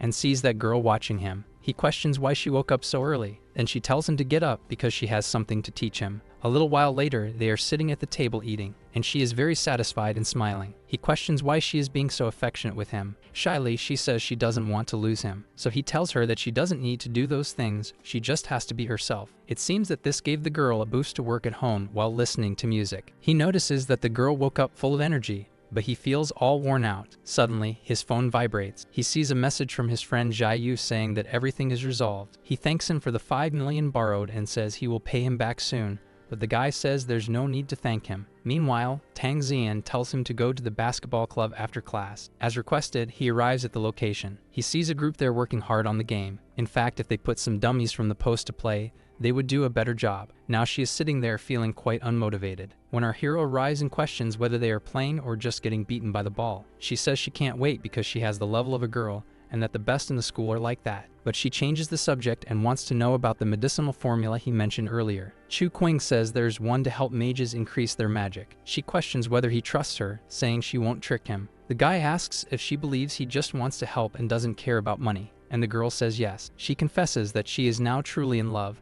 and he wants to know if she didn't like him before. Then she admits that before she was only interested in him, but now it's different. She grabs him by the tie and kisses him. Suddenly, a ball comes flying at high speed in their direction. He notices it approaching, and he puts his hand up to block the attack. In the middle of the court, Ju Bu looks at him very irritated, ready. Our hero jokes that she has a very irritated fan club. Then she shouts that the punishment will be 50 laps around the court. After some time, night falls, and our hero is in his room doing his homework, when suddenly he notices his mother approaching. She sits down with a somewhat stiff expression. She asks if there is any girl he likes and wants to know the truth. He says he likes a girl and asks why she is asking that. His mother explains that it is someone helping his company, and that his family has strict marriage rules, which is why his aunt went there. But it seems that another aunt had an accident delaying the plans. Our boy doesn't seem worried at all, in fact. She says that his family will not give up on this story. Chu Qing questions whether they can't just be friendly. She says that marrying Yi Chengxi won't free him from the marriage because her family is more powerful, and asks if he knows about Ao National University. It seems he knows, and that it is one of the most powerful forces in the country. She suggests that he enroll in the college, and then the Chu family won't oppose the authority of the university. He thinks that the cultivation level of this world is similar to that of the fairy world, and that he wants to learn the secrets of this university. While thinking about his source of income, he considers that there are 5 levels of eternal cultivation. He spent 300 years working on this, and instead of entering the world of eternity, he came to this inverted world. Although he can't perceive it with the naked eye, he can feel how much this sword has changed. While working on what he was doing there, it seems something went wrong, and if he doesn't resolve it, he could even die. He thinks he needs to find this as quickly as possible and hide it before someone finds him. His phone rings, and it's his friend Jai Yu. Shouting, he says he warned several times that there would be an auction that night, but he is still not there. It seems our hero has been daydreaming these days. He remembers being exhausted at school while receiving the notifications. Then he simply hangs up the phone and goes back to sleep. Apparently, he was sleeping at school and forgot everything, meaning everything is wrong. Then sometime later, the handsome guy is already at the location. He is interested in some material to make the sheath for his sword. Several elegant people are entering the venue, and his friend is there talking to one of them, who is very elegant. The boy gets a little embarrassed when he receives a light slap. Our hero realizes they are trying to push a famous woman onto him. Some people whisper about our hero being quick to participate in this auction, when someone intentionally bumps into him, and that couple insults our hero, calling him poor. He said that this place belongs to the Zhai family, so he wants to know why she is the owner of this location. The woman gets very angry and tells him not to think that just because he is a man, he can't get beaten up. But our hero holds the wrist of that abused woman. He says he didn't intend to talk to her, but she was the one who started it. Then he twists her arm with a bit of exaggerated force. The man who was with her becomes terrified and calls security. His friend arrives and says he is a great brother, and that if Chu Qing is embarrassed, he is embarrassing himself. Then he irritably states that the two of them can no longer enter the auction house starting today. He calls security while the couple begs for his forgiveness. He comments that it seems he had a bad reception, but our hero says it's no problem. Jai Yu questions if he is from the Imperial Chu family, and our hero confirms. He recounts that his aunt lost a leg and was quite injured, and that there were people there looking for information. Chu Qing wanted to know who committed the murder, but it's vague. He thinks he was worried about his family's situation in the imperial capital. Then his friend arrives, waving goodbye along with her mother. Our MC is happy to see her,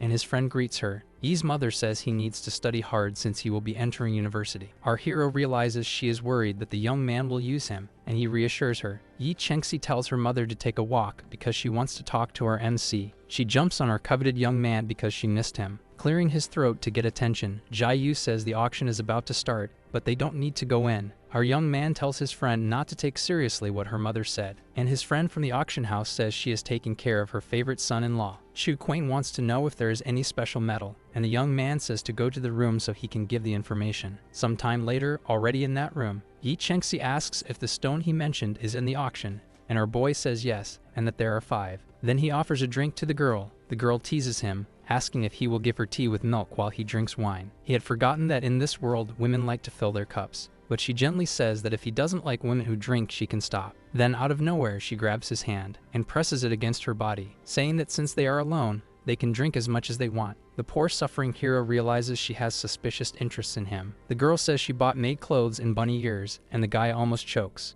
Then he turns slightly red thinking of her that way. The girl jumps on him like a ninja, and it seems that impossible move to escape is already set up. He thinks she really is very hot and is in his hands, but that doesn't matter. Then, unable to contain himself, he grabs the girl. What suffering this young man goes through. At that moment, of course, his friend arrives and catches the two in a somewhat compromising position. He apologizes for interrupting, knocking on the door and saying to continue. Excited, the girl tells him to keep going, but the young man holds her and says the auction is about to start, so he will leave it for next time. Then she provocatively asks if he is embarrassed, but the truth is that his friend interrupted the fun. Behind the door, the clever boy hears everything. Then he awkwardly enters, apologizing for interrupting the activity, but saying he has information. That duo watches from the sofa. Chu Quing is a bit disappointed with the auction items for not having anything of a god's level. His friend points out a piece of meteorite there and wonders if there is anything he might be interested in. He explains that it is enough to make a magical weapon, and that it is still warm because he almost burned himself, and the MC says that then he can create a pot with it. Yi Chengxi bursts into laughter, and the boy feels embarrassed. Then he gets irritated, saying that the guy is asking too much,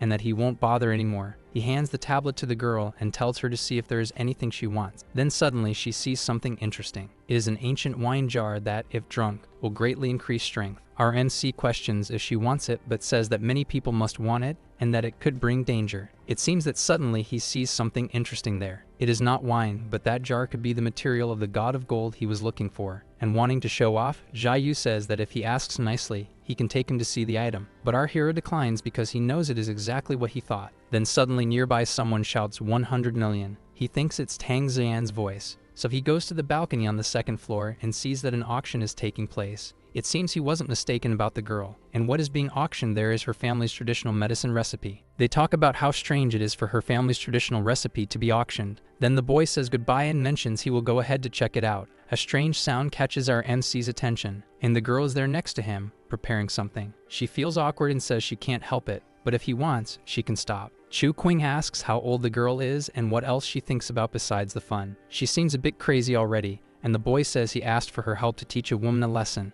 Our MC says that the people she asked for help back then have already been killed by her aunt. Yi Chengxi gets irritated, saying she doesn't want to kill her people. He says the woman let her participate in family matters, but that the girl is not trustworthy. Then he says she doesn't care about his family's affairs with the Tang families. He mentions that this incident could one day fall back on her own family, and she pouts, saying he sounds just like her mother, and that this is going to ruin the fun. The boy gets quite irritated, saying he doesn't want to deal with all the chaos she creates. Then he says he doesn't want his wife to know how he will die today, cry over his body, and take revenge. But she says those things are very boring, and she questions if besides that, he won't leave her aside. But he says he doesn't care about her, and now the girl says she knows but doesn't slow down. She throws herself on the couch a little later, thinking that the girl said that the next time she meets him, he will be the dinner. His friend arrives saying that those stones were sold and asks if he wants to keep the money or pay his debt. He tells him to pay the debt and is curious to know who the bronze pot belongs to. The boy says he knows who it is but due to rules, can't tell, but he could buy it back for him. Chu Quing explains that he doesn't want the wine, he only wants the pot. The boy thinks it could be a treasure and our guy can see it, and he feels a bit slow for not realizing it earlier. Chu Quing observes with a satisfied look. The boy is surprised by that, and our hero mocks him, saying he didn't notice that treasure right in front of him. But the boy defends himself, saying he won't show his technique in front of him. Then our hero says he will go home since there's nothing left, but his friend wants to take him to a cool place. Chu Quing says he's in trouble. He has schoolwork, will wake up early, and sneaked out of the house. Jia Yu says he forgot he was a student and tells him to go home and be a good boy. Sometime later, our boy drives home. He thinks he's going home quite late, but at least he managed to go to the auction. He knows that if he gets that bronze piece, his power problem will be solved, and now he needs to form his own group. Because in this world, he is not a lone wolf, but rather a boy from a family, besides having good friends as well, and of course, besides that bunch of girls he loves. So for all this, he will fight with his life. It seems he is driving quite fast down the road until he reaches a detour. He thinks it's strange not to see any cars around and remembers having seen some buildings, but suddenly something scares him. A huge lightning bolt strikes ahead, and he feels a very strong killing aura. So he drives the car into the woods, and although it seems like he is answering nature's call, he is just spying. Up ahead, he sees a group of somewhat suspicious people. There is a very old woman leading some younger ones, and on the other side, one who looks like she stepped out of an RPG game. He gets tense because he feels that the fierce killing aura is coming from there. The old woman says she bought the item, and the woman wants to break the law by killing them to keep it. The envoy of Jianwu, Yi Chengxi, had already said before, the police can't control this, and to supervise it, They wanted a department and the messenger called Jianwu. She laughs and says that the object belongs to the empire and not to a particular family. The woman tells her to get lost in questions if this is under the control of the bosses of the Purple Tunic, asking if she has a judgment order. Chu Qing asks what this judgment order would be. The excited woman says of course. Then she quickly pulls something out from inside her clothing, catching that old lady by surprise. The old woman flies away, hitting her followers. Shortly after, the woman has already taken down everyone, and our young man thinks she is very strong for eliminating 6 at once. Then she goes to the trunk of that car and takes the jar, quite satisfied. He realizes this and also that her goal is the artifact, but suddenly the woman notices she is being watched and tells him to show himself. He appears, trying to disguise himself, but it seems he is a terrible actor. The woman responds but begins to disappear, and in the next moment she is already attacking our young man. Then she says that he must die, please. But when the smoke disperses, he is holding her fist and says it is not good for a woman to take offense so easily. Chu Qing strikes her with the sword, catching her off guard, and she manages to dodge. She leaps through the air and hits our hero squarely on the head. However, he looks on with a cold gaze and seems to have suffered no damage. That would have been a perfect punch to send the woman flying. He tells her that to kill him, her strength is not enough. She screams angrily, asking if he wants to die. Then she makes a move, tearing off her cloak, and in that moment, she has a firearm in her hand. Our young man realizes it is a very powerful weapon. The girl tells the handsome guy to prepare to die. They fire a bullet at him. In an instant, it is already cracking his defense wall, and he is quite surprised by the strength of the attack. The projectile hits squarely, to the girl's satisfaction, and a huge explosion occurs. Thinking she has already defeated him, she goes to the car to get the artifact. But in the next moment, she is pierced by our MC's sword. She looks back in disbelief. She says there is no way he could have survived, and without any mercy, he withdraws his weapon, leaving the woman on the ground. He seems to be out of strength as well since the attack was very powerful. He begins to meditate there to close the serious wounds, but it seems something is going wrong,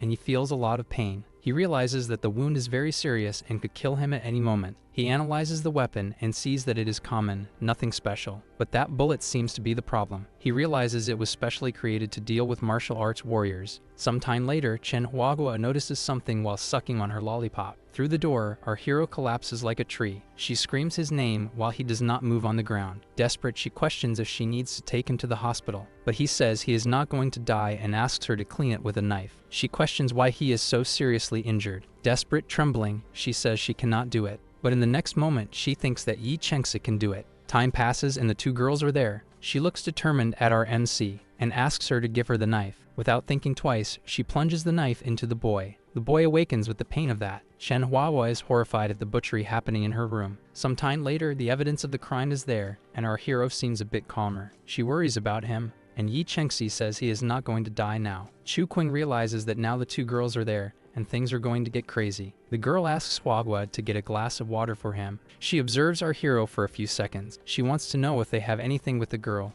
and it seems that things have gone really bad now. He says she can have several men in questions if he does not have permission to have other women. Yi Chengsi wants to know if he does not mind if she goes out with other men. Then the young man says she is free, and the decision is hers, but she seems to not like that very much. He explains that society is unfair, and if she does not accept, they can end it now. The woman seems ready to crush him. Yi Chengsi wants to know why he sought the girl and not her when he got hurt. He realizes that the girl dodged the question with another and responds that people have many eyes and things that strangers should not know. Yi Chengsi asks what happened that night. I ended up with a guardian messenger, the young man explains. The two are shocked to hear that. His reason for this was that the guy wanted to destroy him, so he defended himself. While showing a bullet called Wang Chuan, the young woman says it's great that he survived. That is a nightmare for martial artists because it is very powerful, still exists in small quantities, and is manufactured by the military. Yi Chengsi asks which messenger attacked the boy and hears that they don't know, but he was wearing a purple robe. The delegation is divided into 5 levels of colors, with purple being one of the weaker ones, and the supervisor wears green and is eligible for Wang Chuan. It's curious that someone in a purple robe had an item that a supervisor would have, so our hero questions the level of the martial artists there. It's absurd that he, being a soldier, didn't know that information. As a child, Chu Qing met a man who believed he had talent and gave him a book on the subject. Irritated, the girl asked him to stop talking since she didn't want to share her story. Martial arts are divided into 5 domains, and each of them is divided into up to 9 levels. She explains that she belongs to the 9th layer, but that it must be broken. Suddenly, an alarm starts ringing insistently. Desperate, the boy tries to get up to go to school since he didn't go home the previous day. However, one of the girls stops him. Believing he suffered a serious injury, they think he should rest for a few days. Chufsing removes the band around his neck, showing that his injuries have improved. Incredibly, the boy's recovery ability is very fast. Yi Chengxi tries to understand how the evil aura of the bullet did not spread. It would be a method to hold bullets that all soldiers would like to know. Our hero will teach, but not today, as he needs to go to school or he will be late. At the door, the young woman asks the other to wait for her.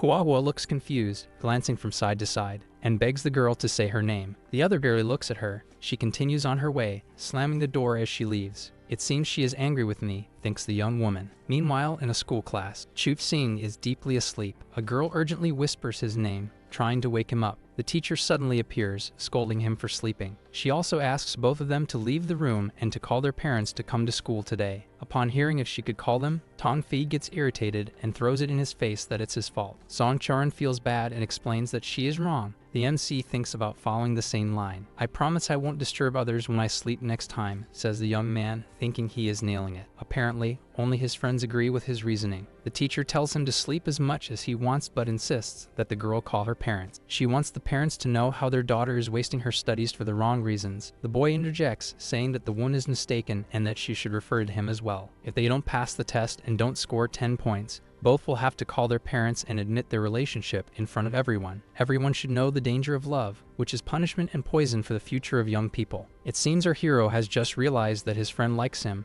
In another part of the school, a young woman is fiddling with her book. Another girl approaches and brings bad news circulating around. She is shocked to hear everything. Later in the school corridors, a group of students surrounds Song Charan. They ask if she is the one they are looking for. Incredulous, Tao Yuniao asks if that girl will try to take the president's man. The young woman becomes so distressed that she starts to stutter. Looking around, the president questions where Chu King is, and finds him with his head down on the desk inside the classroom. She believes the boy is crying. Meanwhile, the MC remains oblivious to the problem. The girl approaches, asking if he is okay. Then our hero wakes up, rubbing his eyes and asking what happened. She says she saw some gossip and thought he was crying, so she invites him to lunch, and that other little girl says it's her fault and apologizes. Our MC asks if she really likes him to help him regarding sleeping in class. He realizes he guessed right when the girl turns red like a tomato. He tells her to relax and says he will be her friend forever. Moreover, this is his third life. It's time to do something worthwhile. One of his many girlfriends feels a bit jealous there. Later, they are having coffee. That girl says he is just a pretty face and dares him to hug another in front of Tang Xian,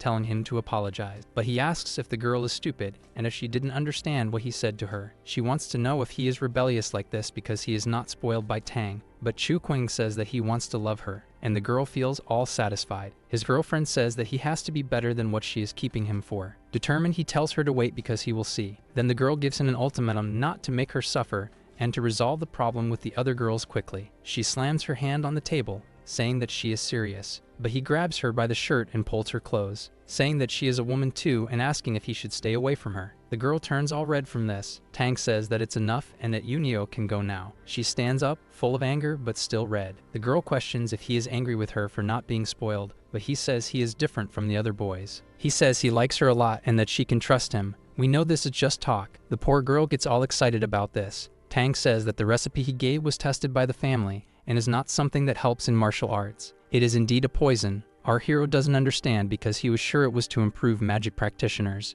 But she says that they are very rare poisons and that they still want to stay with him to set a price. He realizes that the recipe that improved cultivation in the other world has turned into a poison here, and he needs to be more careful. Tang says that a low price would be humiliating, and he wants to know how much he should charge. The girl bluntly says 200 million. He is shocked because if he sells all the recipes he knows, he could get rich. Excited, he says he wants to buy some herbs from the Tang family. She questions if he wants to make medicines, but he says he can't do that. He explains that there are no men who make medicines, but since it's him, he might end up managing. Our MC realizes that this world is full of hatred towards men. She wipes his mouth and tastes what she was eating. He gets tense, asking what she was doing. Tang jokes, asking if he is embarrassed. She says she can defend him and that he doesn't need to practice martial arts anymore and that he doesn't seem well today. Then she gives him a healing potion, placing her hand on his leg. She says she will break up with him if he continues practicing because she doesn't want him to become weak and infertile in the future. She gets scared, questioning if practicing ancient martial arts affects this kind of thing. Sometime later, our hero arrives home, worried for not having gone home for a day. Suddenly, someone grabs his shirt and pulls him like a puppet. His father gives him a bunch of slaps, calling him a brat and questioning if he still knows how to get home. Someone catches the man's attention. Yi Chengxi says that she was the one responsible for being drunk, and he had to take care of her. He doesn't understand why she is there but is terrified because his father will think he was alone with a woman. The man is devastated, thinking that his son has been corrupted. Sometime later, our hero asks what she is doing there. She says she brought him a little medicine. Chu Qing asks if it is a medicine to heal wounds. The girl replies that yes, but it seems he doesn't need it anymore. She questions how he got that medication. He smiles gently, saying that he does need it, and that she is always there to help. He says he will teach her the method to hold that bullet from before, but the girl gets worried because it could cost a life. Holding her hand, he says he will start slowly. Then they both sit on the bed and begin to meditate. He uses his energy in the palms of her hands. Yi Chengxi suddenly lets out a scream. He stands up in despair, asking what happened, and the girl says it hurt a lot. Then he gives her the medicine, and he is confused, questioning what happened. He realizes that the meridian breaks when he puts the Reiki, but there is a healing. He remembers that it was different with her mother, so he will do it another way now. He approaches her determined and begins to use his energy. Worried, he asks if the girl is feeling pain, but she replies that it doesn't hurt now and that it feels very good. He realizes that is why Tang Ziyan said that recipe was poisonous. He keeps questioning what the biggest difference is between men and women in this world. The girl gets excited and asks him to do it again because it was quite enjoyable. But our hero tells her to get dressed quickly because he won't be able to control himself. His father suddenly appears in the room, quite irritated, questioning if they study in bed. But our young man says it's not at all what he's thinking, and the girl defends herself by saying she was just dizzy and is leaving now. The guy is quite annoyed, but our young man insists they didn't do anything. Chu Qing thinks he needs to analyze the normality of women's meridians in this world. He grabs that jar, thinking about the sheath for his sword. Sometime later, in another isolated location, someone says that only a little of that remains there as a remnant of that bullet. They say that seeing a murderer is not like seeing an ancient martial arts warrior, and you ask about that. She orders to check the hospital in Jimin and see the flow of the black market as well as the auction house. The girl asks if they are going to Jimin now. She replies that of course they are, as she wants to see the handsome fiancé her family arranged for her, Mrs. Chu's son. Out of nowhere, our hero sneezes from another corner. This raises the question of who would be talking about him. He starts working on that artifact, creating its sheath. He realizes he succeeded, and thus the sword will no longer be damaged, and will soon return to its original form. He continues working hard there until he creates a mask. He thinks that when he met the messenger Jan Wu, the fight was intense, and she saw his face, so he intends to wear a mask now, and he realizes that the ancient wine only served to bring death to people. Suddenly, his phone rings. He gets tense when he sees that Yi Chengxi is saying that her mother invited him to dinner, and they are waiting for him. Sometime later, in Yuji's private kitchen, the three of them dine in a secluded place. The woman says that if there is any medicine to improve combat techniques, she would like it. But our hero says he is saving the ingredients and can make it by next week. He adds that he doesn't need money, just the old martial arts training borrowed. The atmosphere of the dinner seems to change a bit. He asks if he did something wrong. The woman says she can't give it to anyone outside because it's a family heirloom. He is surprised because he didn't know it was that important, in addition to saying that it's useless for him to keep insisting because the man won't be able to become good at it. He wonders how he could explain why men have problems practicing ancient martial arts. Yi Chengxi questions if it would be a problem to show him if he were a family member, but the woman says they have to wait until he marries her. Chu Qing says she can't get married. She says this is a tradition of her family, and if he doesn't want to ruin everything, he shouldn't say that anymore. Yi Chengxi looks a little devastated. He is determined to research why a man can't practice ancient martial arts. He needs to ask Jia Yu and also pay his debt of 2 million. He questions how he got so much money and if he is secretly selling spiritual stones. But Chu Qing says it doesn't matter. He needs the martial arts training method, but the boy says it's quite difficult. Our lady says there is something wrong with his training. He wants to change. Jia Yu laughs, saying that men's training is definitely wrong and still wants to mess with it. He gets upset, wanting to know why he can't do that, and the boy just mocks him. He adds that if he wants to practice that, he should get rid of his little toy. Desperate, he questions whether to train he should get rid of his little Queen. You ask if ancient martial arts are dangerous for men. The guy explains that they need to be castrated to train them at a high level, and Chu Qing feels like an idiot for this. As a good friend, he says he can find a hospital and schedule his companion's removal. The boy tells him to stop with this nonsense, and that he needs a set of self-defense martial arts. He says he has everything, but he doesn't even believe he will be able to buy it. He realizes it will be difficult, and you ask if women are afraid that men will take over the world. He receives a message from Manhuas saying that the Tang family's orders have arrived, and our hero gets excited. Sometime later, the young man is once again meditating and working. He works hard on creating those medicines. He thinks that doing this is very complicated, but like that mask, it has become easier, and he finally managed to perfect them. He already looks like an illicit seller. Manhua is peeking from the edge of the door, but our character tells her to come in because he is done. She asks what he was doing, and the guy says they are medicines, which sounds a bit suspicious, right? She questions this since it's something from the Tang family, but the guy asks if she thinks he is lying. With a puppy dog face, she asks if now that he is done, he will go home. However, in the next moment, he hugs her and kisses her passionately. The girl reciprocates the situation. Chu Qing asks if she wants him to leave or stay there. Blushing, she says that of course, she wants him to stay. He thinks she is more like the women from his world, but this time she isn't shy. Then he pulls her onto his lap and throws her onto the bed with him. The girl says they can't do this now because it's the week she is most likely to get pregnant, and she doesn't want to get pregnant so that he won't be talked about badly. But the guy questions if she thinks he isn't responsible enough. The next day at school, our main character looks like a zombie. When someone shouts his name, the guy says that his sister sent him to take him to her. They debate about him marrying his sister and also about who that boy likes. He realizes he likes brainless women like Tao Yunio. Chu Qing says that if he stops acting so shamefully, it will help him get closer to the girl. The boy says that men aren't like that and asks if he isn't shy. Our main character had forgotten that the men there are like Barbies. If the guy follows what our main character wants, he promises he will even manage to make her date him, thinking he might even force her. Right nearby, he sees Yi Chengxi. He waves and asks why she came to see him today. She asks if he is thirsty and offers him tea with milk first. Our main character is a bit curious. Let's agree that it must be spiked. Her brother protests, and she says there's only a drink for the guy and tells him to drink it quickly. He drinks that little drink satisfied, wondering if she is upset about the previous day. And she keeps telling him to drink it all because she was in line for a long time. This is really suspicious. Then he drinks everything, and it seems he notices something strange in the next moment. He starts to see everything a bit blurry. Dropping the cup, he realizes that woman drugged him again. As he collapses on the floor, he realizes how foolish he is. Yi Chengxi pushes and kidnaps the young man. She knocks on the door while her brother stands there in shock. The girl says that now he can no longer participate in the game and tells him to take one to leave. Kicking the place, she speeds off in the car. Some time later, our hero starts to wake up and realizes that the woman is on top of him. He screams asking what she did, and she asks him to stay calm because it's his first time. Then she kisses the guy, making him very red. Our main character asks if she hasn't had any experience with the 36 contacts she said she had. Then she suddenly gets up from the bed and says that she only controlled them and that boyfriends shouldn't be used just for that, throwing something to the guy. He is surprised to find it's the martial arts diary of his family. Yi Chengxi says he must be hers so she can see that book. He smiles, telling her not to worry because he already considers her his wife and would do anything for her. The girl says she would also do anything for him. Then he leans forward and they kiss. She becomes desperate,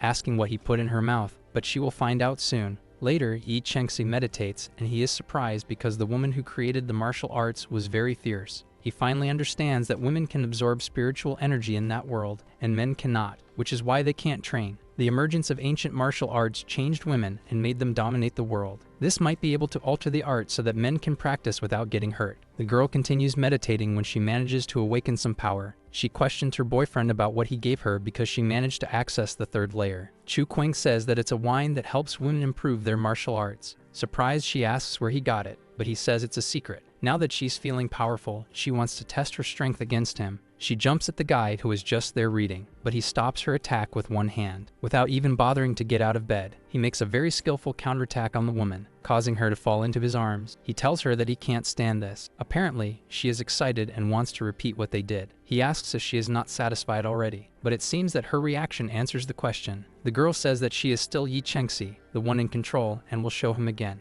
The next day, our young man is at school looking all worn out. It seems this is his routine. That irritated girl is waiting for him, and she says that Sister Tang is waiting to see him. The young man is terrified, having a bad feeling, but he goes to see the girl. She asks where he was last night and what he was doing. Our hero responds that he was at the hotel and slept with Chengxi. She stands up, slamming her hand on the table. She asks if he has no shame since he is now her boyfriend and should know his responsibilities. He then questions if being together means he will be her only companion and husband in the Tang family. The girl replies that her family does not allow that. Chu Qing says that if that's the case, everyone should have equal rights. Irritated, she asks how men and women can have the same rights and wants to know if he wants to become a woman. But he says he just wants to be himself and will show the world what it means to be human. She teases him, saying he must really study a lot. Chu Qing questions if she didn't say she understands him, and if she can't accept him, she will follow her own path. She asks if he is going to go out like that, and if all men are irresponsible. But our hero retorts,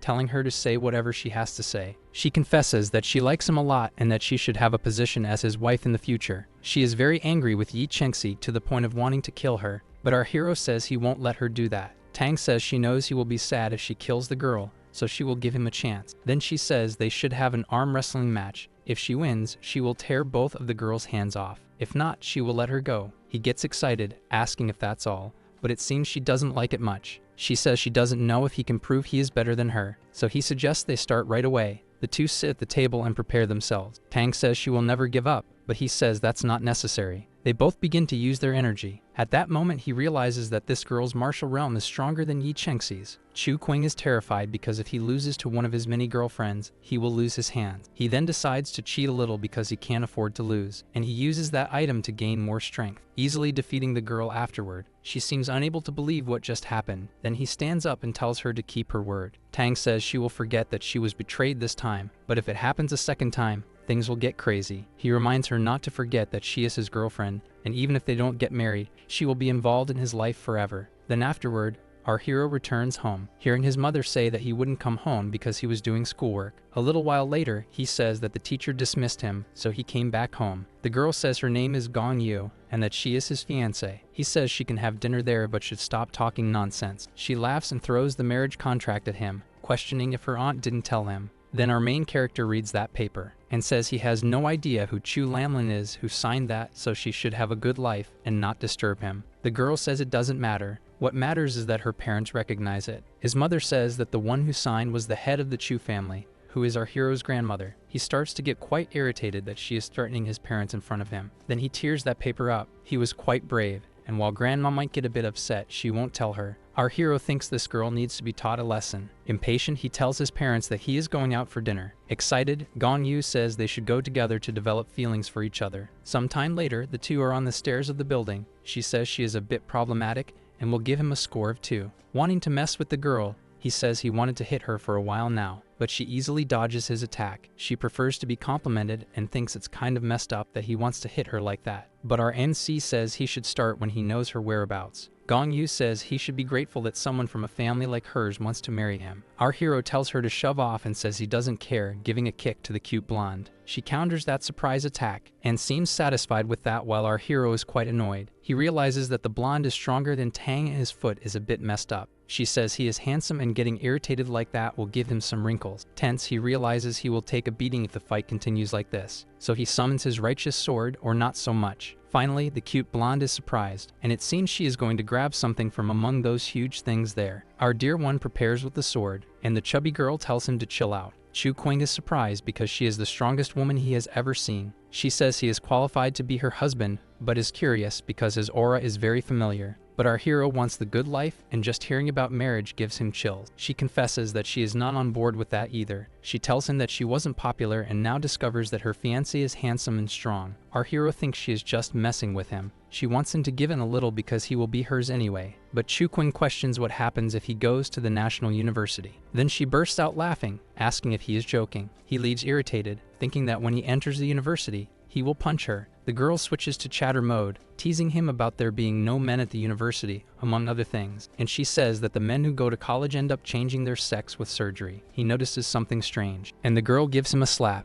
However, when he tries to retaliate, she easily stops him, telling him to calm down. Then all sweet, she says she has already stopped. 2 days later, back at school, he studies, thinking he needs to be accepted no matter what. His friend asks if he is not on the basketball team, and he replies that he was expelled for being too successful. Xiao Wu tells him not to forget about the basketball game later, but our studious boy says he has no time for that. He picks up his book and says he has to go. Then he throws it far away and leaves somewhat reluctantly. Our boy becomes quite irritated about this. He takes a book from the table and throws it at the arrogant boy. He calls him ungrateful and asks if he wants trouble. But our hero is already on him, intimidating him. and tells him to go get the book now. Irritated, the boy is not at all patient, and he jumps at our MC, saying he thinks too highly of himself. He dodges, realizing the boy wanted to grab his hair. He tells Yimao to get out of the way, telling our hero not to run away. But what is this? The boy is out of control and even bites him. Suddenly, someone grabs him by the arm, and our hero separates the two while the crowd is already excited about the fight. He pushes that strange boy away, calling our boy an offense. He says his arm is being hurt. He is upset for having his father insulted,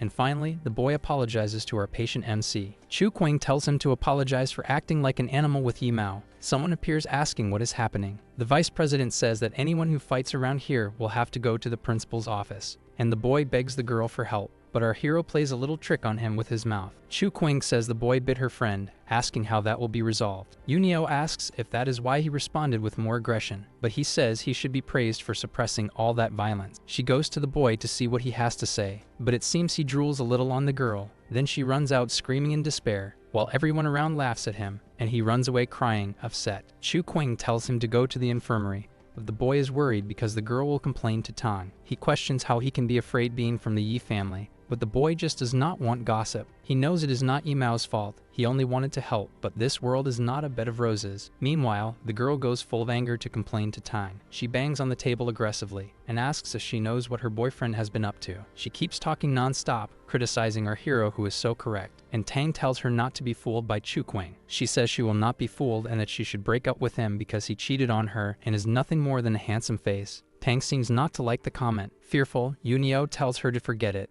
that everything is fine. She says she told the boy to inform about the basketball game, but it seems Xiao Wu got into trouble first. Yunio says the girl has changed and that Chu Qing is as clever as a fox. Sometime later, the basketball team goes after our hero. Zhou Bu says he told him to inform about the game. He could even refuse, but why act that way toward the boy? Suddenly, some keys fall to the ground, and our boy says he will make him pick them up while Zhou, annoyed, tells him to get ready. He says to do as he wishes, but Tang Zilan wants him to be in the game. Chu Qing says he will resolve it with Tang and that they can go now. Zhou Bu says it will look bad for him, and if he likes to act fragile, he should keep his word. Chu Qing does not quite understand what he is talking about, but decides to go to the game. Sometime later, some cheerleaders appear there. That is Lai Huanger, the president of the student council. It seems the two girls do not get along very well. Xiao Wu says the game seems important and that there are many people around. A boy waves at them. This is Zhang Xifei, and he tells them to go that way. He says to sit there and that he will call them when it is their turn to enter. Chu Qing notices that the chair is damaged, and he says it seems he will not play right away, thanking for the seat. He goes to the chair and starts to sit down, while the boy is quite pleased with the trap.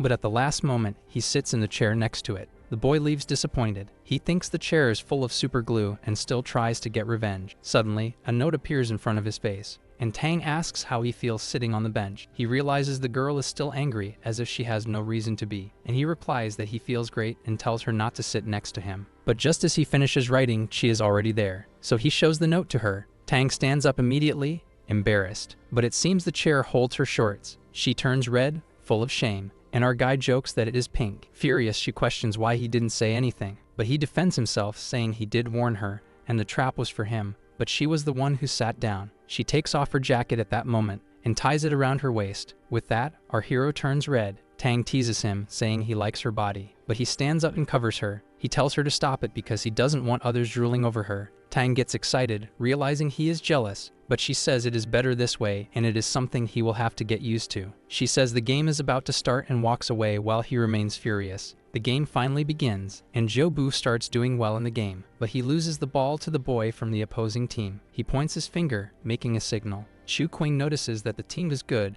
and that Tang trained them well. At that moment, they recover the ball, but he realizes something is wrong, that something isn't right. It seems the other team is more lost than a blind person in a shootout. The president questions if that is Tang's boyfriend. She says he is a cutie and that if her team wins, they can bet him for a month. Irritated, she says no way, but the president mocks her, asking if she is afraid of losing her boyfriend, and the girl says if her team loses, she will run naked. Tang seems to like the idea. She stands up, seeming to have some secret. Lai Huander says it's time to stop playing like amateurs and show their skills. At that moment, the guy appears very quickly in front of Zhou Bu and easily takes his ball. He jumps much higher than the boy could. He finishes by scoring a point for his team. Tang becomes worried about this. She questions if they were playing poorly on purpose, and the girl tells her not to forget that she will lend her boyfriend to her. Chu Qing observes that situation and thinks that the team captain is hiding all his strength. Then suddenly someone calls him, and she says it is now his turn. But he mocks that they only wanted him on the bench while Tang says they can't lose. Embarrassed, he says that if they lose, he bet he would lend himself for a month, and he teases her, saying that the girl is pretty and she shouldn't lose. Tang gets very tense about this. Chu Qing says he can play but wants Zhu Bu as his cheerleader. Smiling, she says that's easy, and she says that if they win, she will let him play with that a little bit. Shortly after,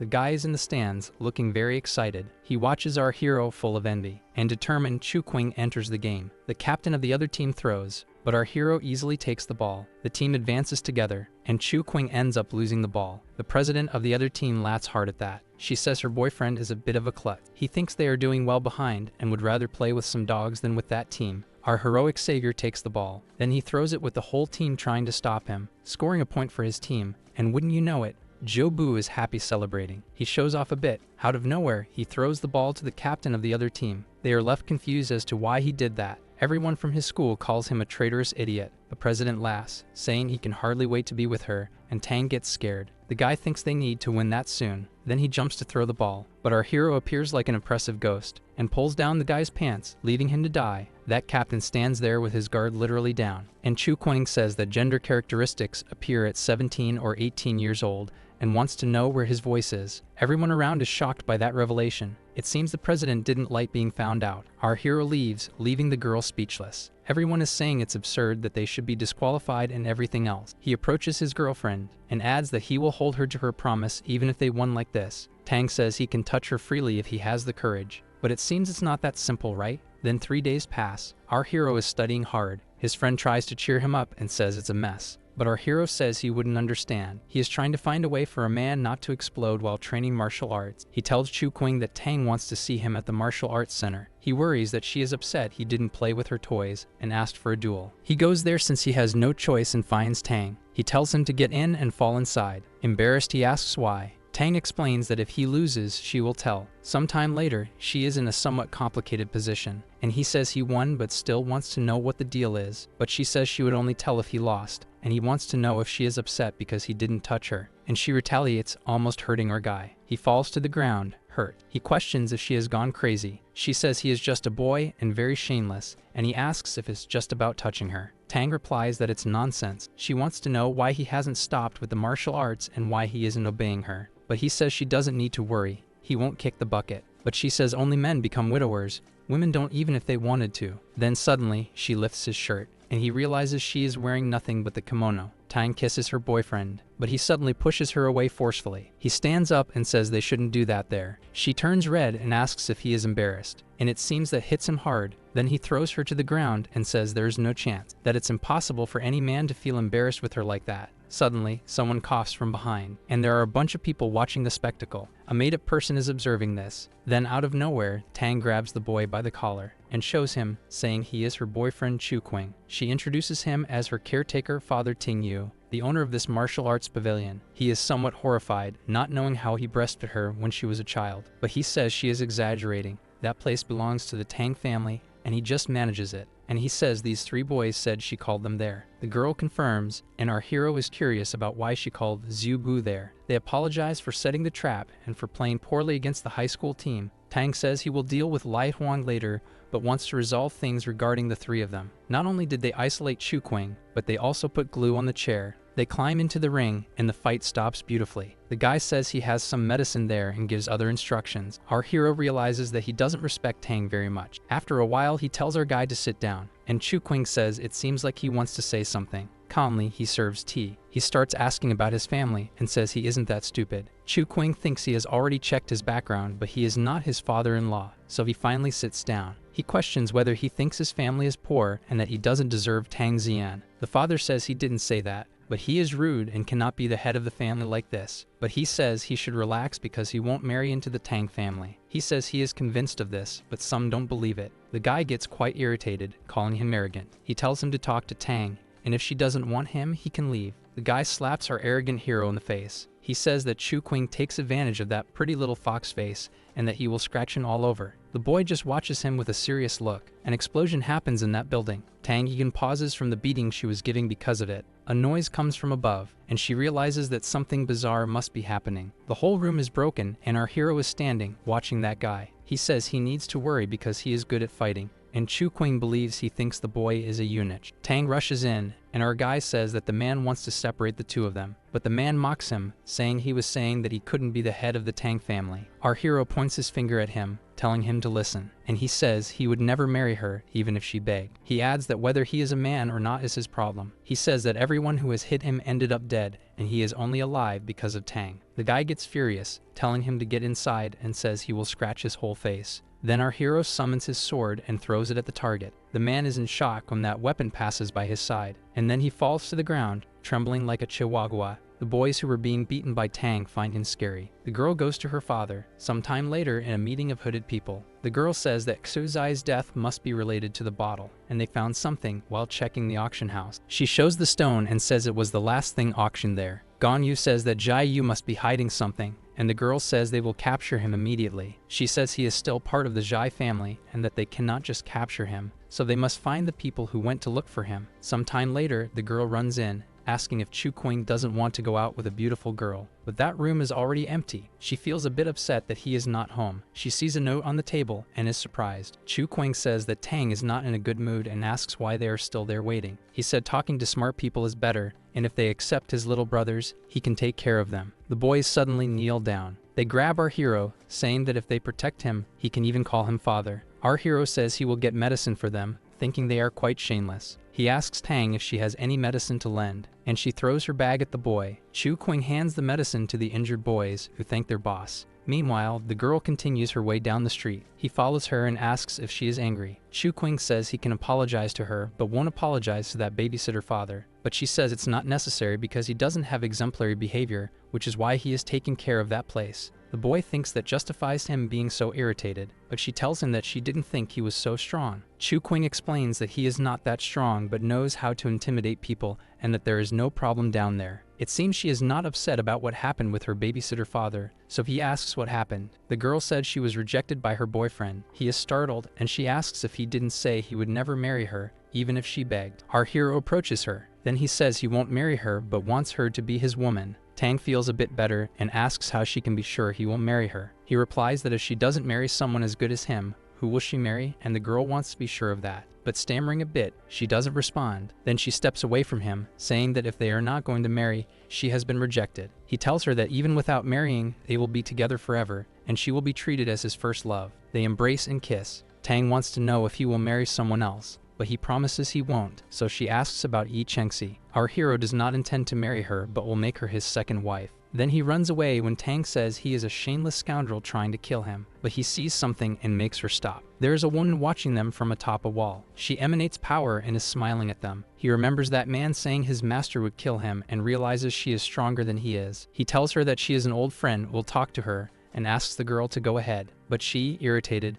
tells him to go back first. He says that this woman wants revenge because of Yi Chengxi and questions if she is sure she will stay with him. Tang, filled with hatred in her heart, stomps on the boy. She says she will return to help and not to die until then. Then the girl runs off, leaving our shameless hero behind. The woman approaches, emanating all her frightening power, and he asks if they can talk. She merely observes him coldly and attacks with her weapon unexpectedly. She strikes with that thing in front of her. Chu Qing realizes she is right in front of him, and even though he is evolving quickly, the women in this world are absurd. She watches our boy fleeing far away, but she decides to pursue Tang instead of him. Our hero notices this and becomes afraid, and that woman is already almost on top of his girlfriend, but he jumps in front of her, blocking the way. At that moment, she grabs him by the neck tightly and lifts him off the ground with ease. She tells him to hand over that martial art to her or she will kill everyone. He thinks that this conditional conversation is good in the end and says he can teach her but has other treasures. The woman says that besides his life, she will want everything. Frightened, he asks if she doesn't want to learn the wind technique she just used, but she says she will make him wish she were dead. He offers himself to the girl, saying he won't resist if she wants him. The girl says that if she wanted him, he wouldn't even be able to resist, and he screams asking if she needs to kill him. Then she says he has to die to comfort the spirits of her students.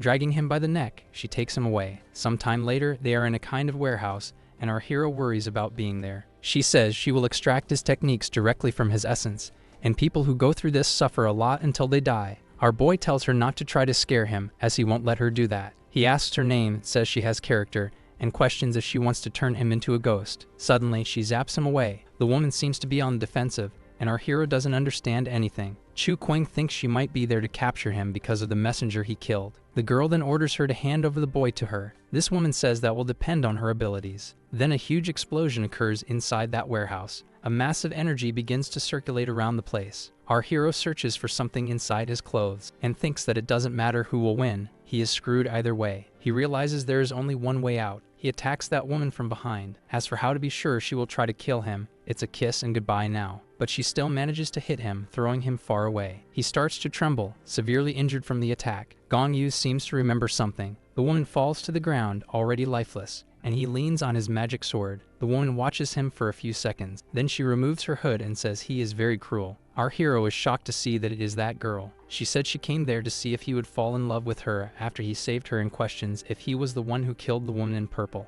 Chu Qing admits that he killed a woman in a purple robe and asks if she came to investigate that. Gong Yu says yes, and that she never imagined he was under the same roof. She points the gun at him and questions why he killed her. Then she asks if he wants her to say it was self-defense or if his fiancé ordered him to kill her. The girl asks if he is threatening her, and our hero says he is her fiancé and asks if she really wants to arrest him. She calls him shameless for now talking about marriage, and the young man says he just doesn't want to die. Then the girl bursts out laughing, and he warns her to be careful not to end up without a fiancé. The girl tells him to find a hotel because she wants to ask something. Once in the hotel room, she says she wants to talk seriously now. Then she approaches our young man and says she found something. She shows him that paper, asking where he found it, and our boy says he made it. She seems to not believe him, but he says he has no reason to lie. Surprised, she questions if he can create training methods, but Chu Qing says that for now it's just a prototype. She confesses that he could be admitted to the university, so she wants to make a deal. Suddenly, her clothes fly off as he questions what the deal is. She says she will help him solve his problems if he helps her heal. She might even offer some extra benefits. Chu Qing will need to figure out what her problem is on his own. Otherwise, he will be sent to the ministry. He explains that her training is not suited to her body, so she will end up gaining weight. Happy, she hugs him, saying he will manage to heal her and will even give a reward soon. She says she will solve her problems, so he doesn't have to worry because the matriarch is quite old. Chu Qing still doesn't understand why he has to get married and questions that. And the girl says that to learn more, he will have to kiss her, and she guarantees the information. Chu Qing wants her to tell him first, and then he will kiss her. He says that he actually thinks she is quite beautiful, and the girl turns red, thinking it's the first time someone has complimented her. Then he asks her to hurry up. He says that the supervision department is directly responsible for the Empress's safety, and the imperial family has always been from the Gong family. Chu Qing is surprised, thinking she must be quite important. She could never be Empress,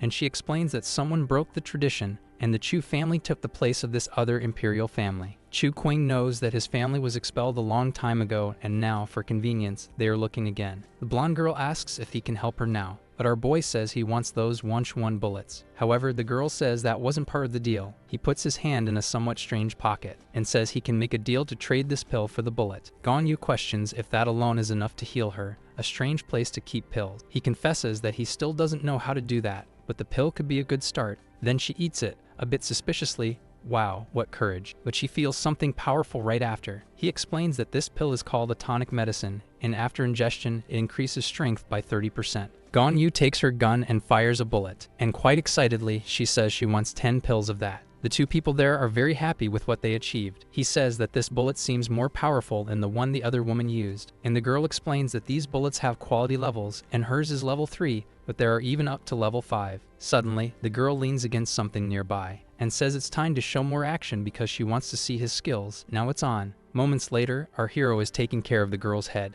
and she seems to be really enjoying that sensation. A little while later, she touches his face and feels something different, and our hero gives her a surprise kiss. Chu Qing says that as promised, he kissed her. She turns very red, touching her face. Then she grabs a mirror to look at herself better. Suddenly, she hugs him and says she loves him very much. Then he says he can only go this far and can't do anything more. She observes her body a bit. Then she questions if she will stay like this forever with a normal face and a more swollen body. The young man says he can reverse it, but the girl questions if there is really something so serious with her training method. But he says it's not about training, it's about her constitution. And if she continues like this, she will die. She said that if there is a problem like this, he can help by creating an effective method. Chu Qing says that it is not easy to do this, and that her inner pillar seems to have been taken from her a long time ago. The girl is devastated by this. He then says that whoever took her spiritual root must have been someone from her own family. She gets angry, pulls out a weapon, and threatens him. Based on this, our Sherlock Holmes says that she must want revenge since she trains even putting her life at risk. The woman then fires at our boy. He dodges and tells her to calm down because if she continues like this, the treatment may lose its effect. In the next moment, she calms down but leaves a hole in the room. Suddenly, it seems that she is extremely injured. He apologizes and says that it seems the hatred between him and the Chu family cannot be remedied. It seems that both have problems and can work together. Chu Qing says that when she is in the imperial capital, she will try to help her. He tells her to stop training because he doesn't want to go there just to see her corpse. The girl laughs, questioning if he will do his best to help, and adds asking if he feels sorry for her. Sometime later, Tang appears on the street accompanied by another woman. She says that he was there, and now another one says she is seeing signs of a struggle. Tang gets irritated, saying that she asked for help and it's not time for jokes, and the woman says that her aunt is older and should be respected, adding that she was forced to come here while she was having fun. Her aunt says that she is very attached to him and compares the boy to a man she was with, but Tang says that her boyfriend is better, and the woman's eyes light up and questions why she didn't say so earlier, because if such a handsome guy dies, it will be a waste. Suddenly, the girl's phone rings, and she answers worriedly, asking where he is. Her aunt said that her boyfriend's voice is beautiful. They are relieved to know that he is already home and says that he will see her again at school. She is really relieved now, and her aunt is a bit too interested in him. She says that maybe he is lying about being fine and that she should go to his house to see if he is really okay. But Tang says no. Since her aunt sacrificed to come here, she wants to spend a night with her boyfriend, but Tang tells her to forget it. Back home, her mother asks if the fiancé is not going to dinner. Chu Qing tells them not to worry about that chubby girl because she should be returning to the imperial city. They are surprised, questioning if she really went, but think that the wedding is still on. The boy tells them that she will not get married in the next few years and that all of this is related to a person named Chu Lan. His parents seem to have become scared. He really thinks that the Chu family is the enemy. We will not let any of them escape. Meanwhile, a plane continues on its course, and a girl delivers the list of people who had contact with Jia Yu. Gong Yi calmly analyzes the list, and there she finds the record of her fiancé, while she thinks that their destinies are intertwined. He goes to his sister's room to see if her bed is intact since his fiancé was sleeping there. You notice that the bed has a huge hole. Chu Qing is genuinely excited to know what his sister will say when she finds out what happened to her bed. On the other side, his sister answers and he hears something suspicious. He realizes that there is a man's voice on the other end. In another location, his sister is having fun. She tells him to hang up because it is not a good time for anyone to call her. On the other end of the phone, he says that he heard a man's voice and asks if he doesn't love her anymore. The boy is devastated and says that she lied to him, saying that she has another man, but she defends herself, saying that she does not. She panics, saying that he is joking with her while the boy breaks down in tears. At that moment, he laughs and asks to pass the phone to him. The boy takes the phone and says that he is the love of her life and that he should stay away from the girl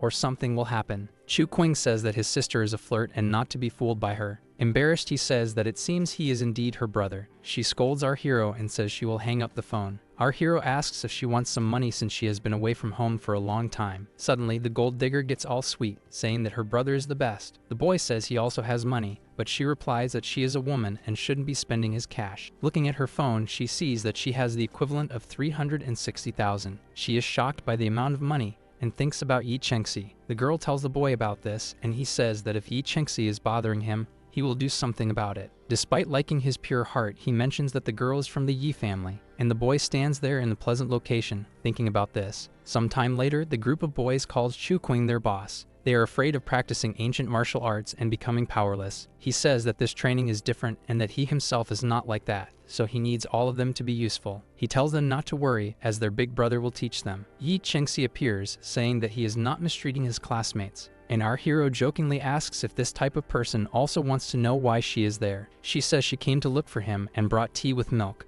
but assures him that it is not spiked. Chu Qing explains that he doesn't really like that kind of drink, and the girl gives him a little sniff, saying that what he likes is right there. Someone appears, saying that he is Chu Qing, and that well-dressed woman says that her boss wants to see them. Yi Chengxi says that those people are from the Tang family, so our hero asks her to show the way. A beautiful car appears nearby, and our hero approaches, saying that they are looking for him. The woman inside looks at him sternly, accompanied by Tang's babysitter. Chu Qing smiles excitedly, saying that the babysitter is there too. Furious, he says that he is not a babysitter, and has already told her that he is not good for Tang Zian, and our hero says that his mother-in-law thinks so too. The woman says that she is not his mother-in-law. Giving a disguised look, he realizes that he is indeed being underestimated there. So he says that if they don't want anything to do with him, he will leave, and the father and babysitter become increasingly irritated. She says that he is smart, but that is not enough to be with her daughter. The boy says that he is capable, and he mentions that he heard that her family has already noticed this. The two glare at each other irritably for a moment. Suddenly, the woman asks if classes are over for Tang, and the girl is surprised that they are there. Our hero also notices that their expressions have changed. She asks our hero why he is there. Then he holds her and kisses her. The two people inside the car need to pick their jaws up off the floor. Nearby, it seems that someone is watching. It seems that now the weather has turned against our hero. Tang tells her boyfriend that it is late and that he should go home. He watches the girl get into the car and drive away. Then he smiles, satisfied with this good life. But then someone grabs him by the collar and thinks it is time to say goodbye to him. He is thrown into the car like a grocery bag, and the bold boy tells her to say who made her nervous, and he will take care of it, knowing full well that he is in trouble. The girl, smiling, says that she will handle it herself and presses a button. She starts to take off the boy's clothes, but he protests, saying that they are in front of the school.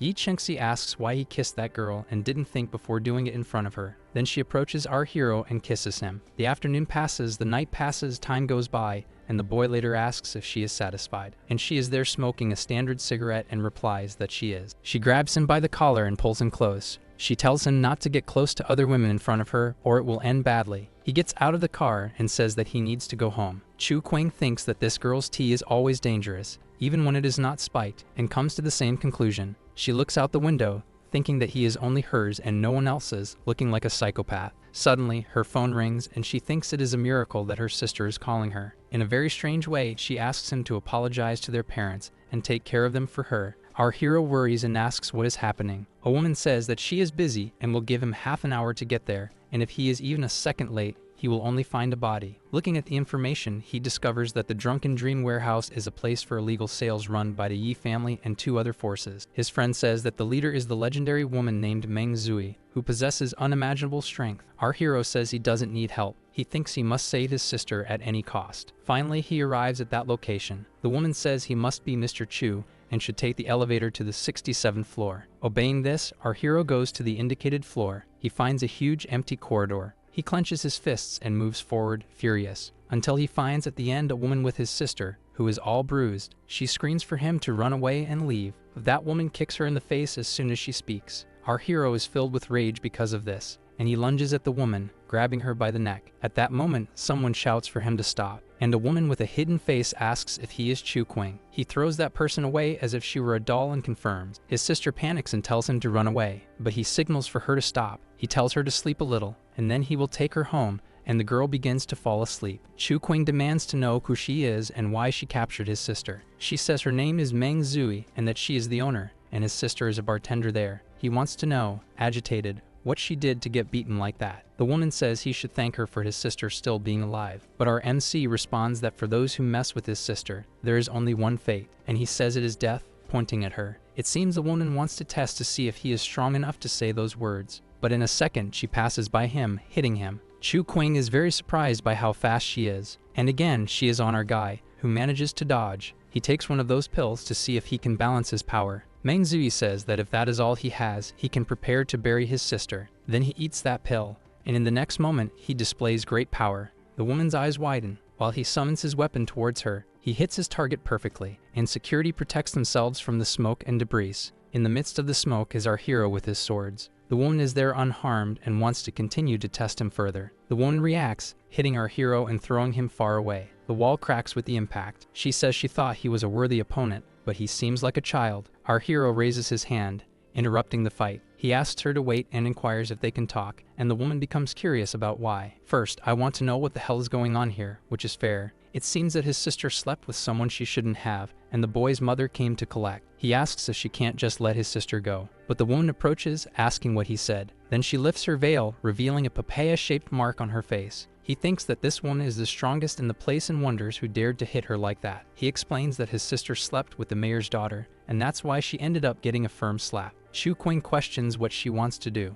Meng responds that she wants 300 million to retrieve her body, and if there is no sword, it's worth at least 200. As a result, he says he won't let her hit his sister. Our MC then asks for 3 days, and the woman says that if he can pay, she will accept. He explains that he doesn't have all that money, but asks her to see something. Then she picks up something he threw to her. Smiling, she says it seems the spiritual stones came from him, so she would accept 20 stones, but there are still other conditions. She says he will have to keep her company for a night, otherwise the deal will be cancelled. But our reserved guy asks what kind of person she thinks he is. Sometime later, he scolds the girl, thinking he doesn't do it for her. Then Meng Zui says that his sister will rest well and that they should go to the room soon, saying she will take it easy. And he jokingly says that he should be the one to say that so she doesn't beg for mercy later. The woman smiles gently at him, and in the next moment, she picks him up in her arms despite his protests. She tells him not to be conceited if he is not as good as she is, and that she doesn't like disobedient men. After a while, the two are getting intimate there. She comments that he is too calm, implying that it's not his first time. Chu Qing asks why she doesn't just kill him and steal his spiritual stones, which would be easier. But she has a hunch that if he dies, she will lose many benefits in the future. And she says she doesn't mind playing a little with him. Our hero is surprised that she does this just based on a hunch. But the woman says her hunches are very accurate, and thanks to them, she has reached where she is today. It seems that the girl is treating our hero like a popsicle. After some time, he is exhausted and wonders why he agreed to that crazy woman. She returns and says she is surprised he is so good and asks if he is already rested. He panics, asking if she wants more, and she grabs a giant syringe, saying that if he has rested, she will play with something different. Suddenly, a huge explosion occurs at the top of the building. People on the street look curiously at that unusual situation. He pulls out his sword and runs after the woman, trying to protect his precious. Smiling, she says he can refuse, but he didn't need to hit her. Then he responds that this hatred will only be associated with revenge, and if he doesn't let go, his sister will be taken along. The girl watches him with the syringe in hand,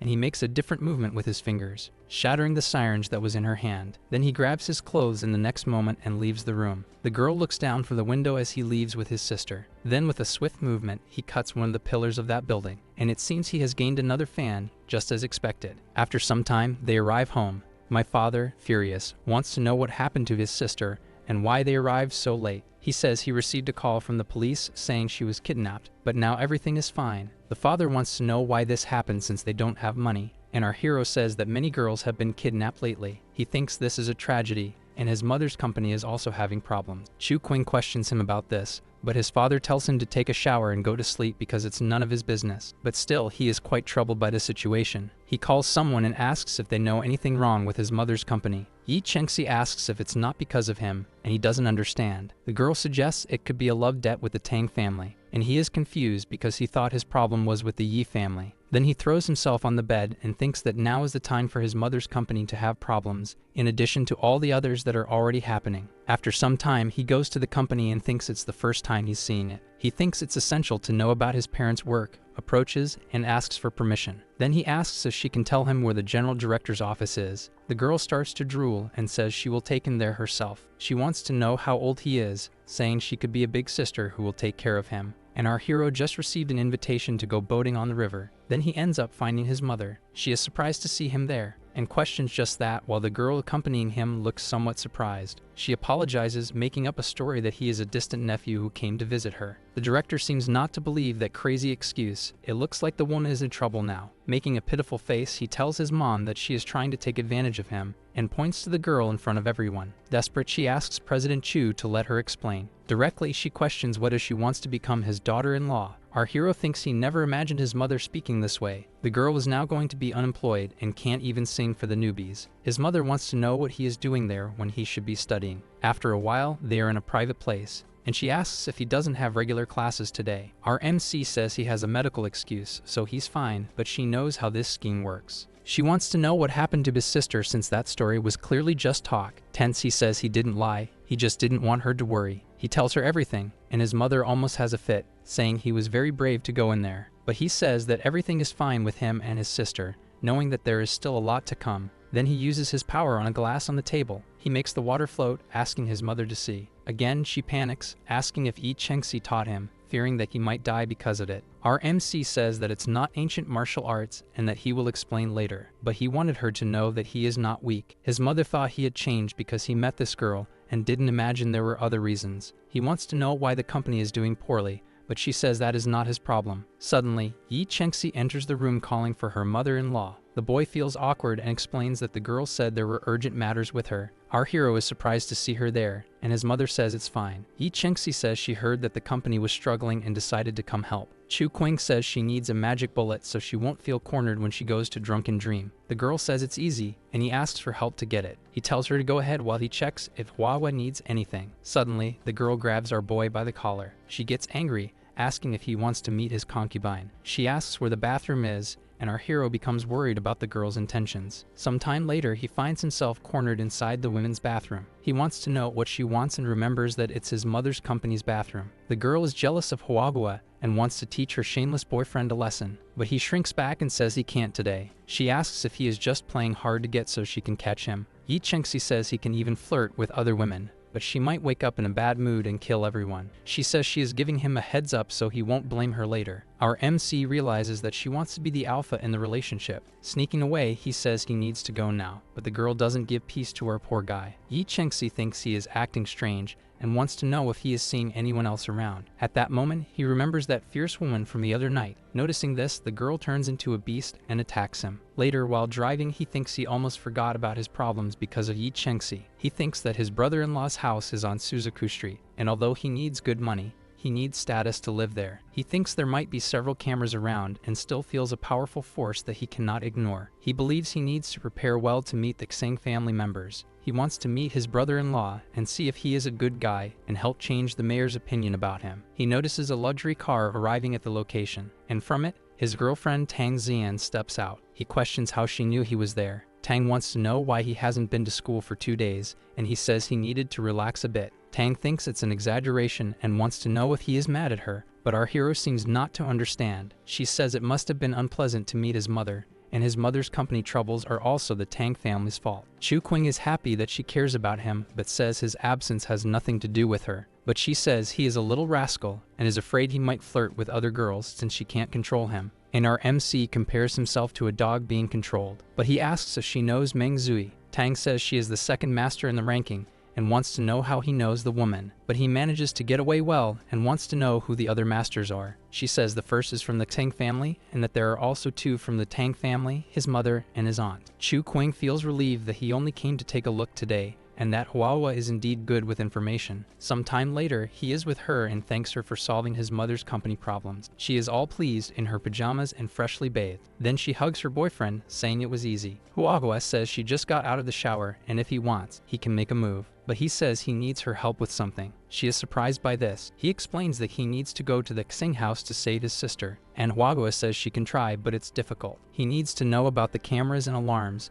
and if he can get images and something about the employees, that would be good. Suddenly, someone enters the place. He feels a strong presence behind him. In a quick movement, he draws his sword and comes face to face with a startled Yi Chengxi. She defends herself against the boy's attack. While he questions why she is there, the girl protests, saying she came to look for the boy, and his mother said she thought he was with her. The other 2 feel a bit tense. Our MC says he just locked the door and asks how she got in. Then the girl replies that it's because she has the key. Chu Qing wants to know how she got the keys, and Huahua says it was her who gave them. The boy gets a bit irritated by this, and takes the key from his girlfriend's hand, number 82, I think. Yi Chengxi protests against the boy as he throws the key away, and tells her not to come there again, as she likes to mistreat honest people. Yi Chengxi says he only knows how to protect Huahua, and wants to see what happens when he needs her. Then she leaves, slamming the door hard. Chu Qing says she doesn't have to obey Huahua, and if she bothers him, just let him know. The little girl thanks him and asks if it wouldn't be better to go after her since she was very angry. But Chu Qing tells her to forget about the girl and focus on herself, wanting to know what she wants to do.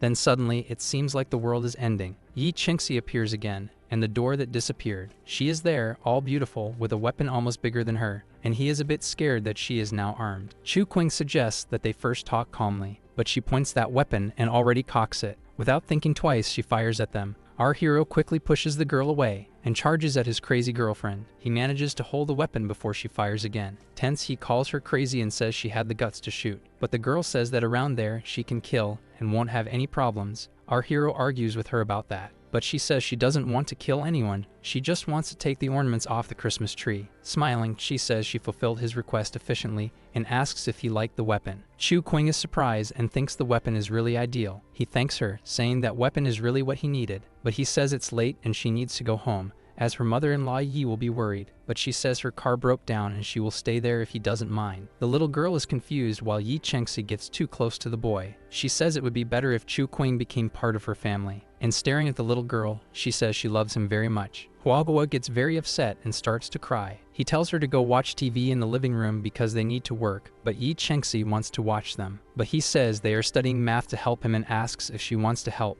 Yi Chengxi is a bit surprised by this revelation and decides it's better to just watch a movie calmly. Huoguo gets the information and shows it to our MC and says she will help him while infiltrating the Xing house. He smiles and thanks the girl. They watch that door where the other girl went, and from inside, she seems like a nosy neighbor. Then she bursts through the door with a bang. She finds the two sitting quietly at the computer. Badly disguising, she asks if they want water, and our hero tells her to get lost. She doesn't believe that a man and a woman alone in a room are just studying. She decides she needs to go back there, but doesn't know what excuse she could give. She takes a card and thinks she found the ideal answer. In the room, the duo continues working innocently, when suddenly another loud noise happens, and she appears, kicking the door and realizing that the door was locked. It seems she finally caught those two, but she comes face to face with the two sitting quietly at the computer. She says she ordered skewers for both of them and laughs awkwardly, not believing what she sees. Our hero is furious with this nonsense. He grabs the girl who begs not to be kicked out. He gives her a slap on that area of the girl. She gets irritated, and he says if that's not enough, he'll give her more. Chu Qing takes her straight to his car and throws her inside like a sack of potatoes.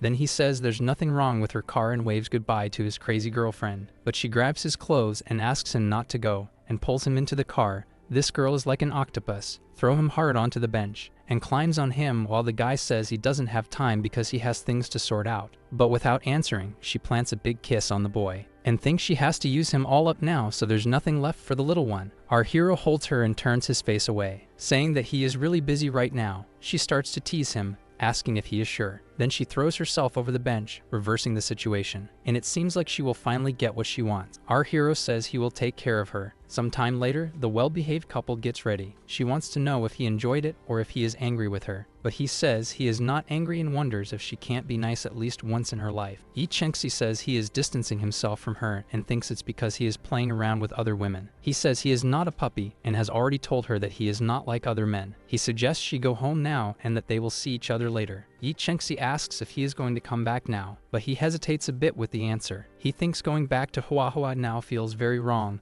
but he still needs her help. Out of nowhere, the girl slaps him hard, and he gets a bit irritated by that. The girl says it's her revenge for the earlier slap and says she enjoyed it. Yi Chengxi says she likes him because he plays hard to get, and one day he will chase after her like a good boy. Chu Qing thinks she seems like a popular girl from his world, has several flings, and still stays chill without problems. He wonders if that is good, or if it would be asking too much. While he is leaving, someone calls his name, and she asks why he can't be a good boy. Our MC asks why she can't be a good girl and marry him. Yi Chengxi agrees but asks if it's not too early since he is underage, and he questions if what they just did is child's play, making her a bit embarrassed. He asks what she wants as a wedding gift. The girl asks if it could be the whole city for her. Chu Qing says of course, and that she just has to make sure to be a good girl. She watches her boyfriend walk away, thinks he is shameless for saying all that without batting an eye. Sometime later at the Xing family residence, Huabue tells our MC that she has already hacked some alarms and cameras, guiding his safe path. But she tells him to still be careful. He puts on that mask and says he has everything under control. It seems that his sister and brother-in-law are fine, so he will check on the guy first. He looks out the window and sees a rather unusual scene, and realizes that Nis Singyu is really having fun. He thinks Xiao Tao, the brother-in-law, must be upstairs,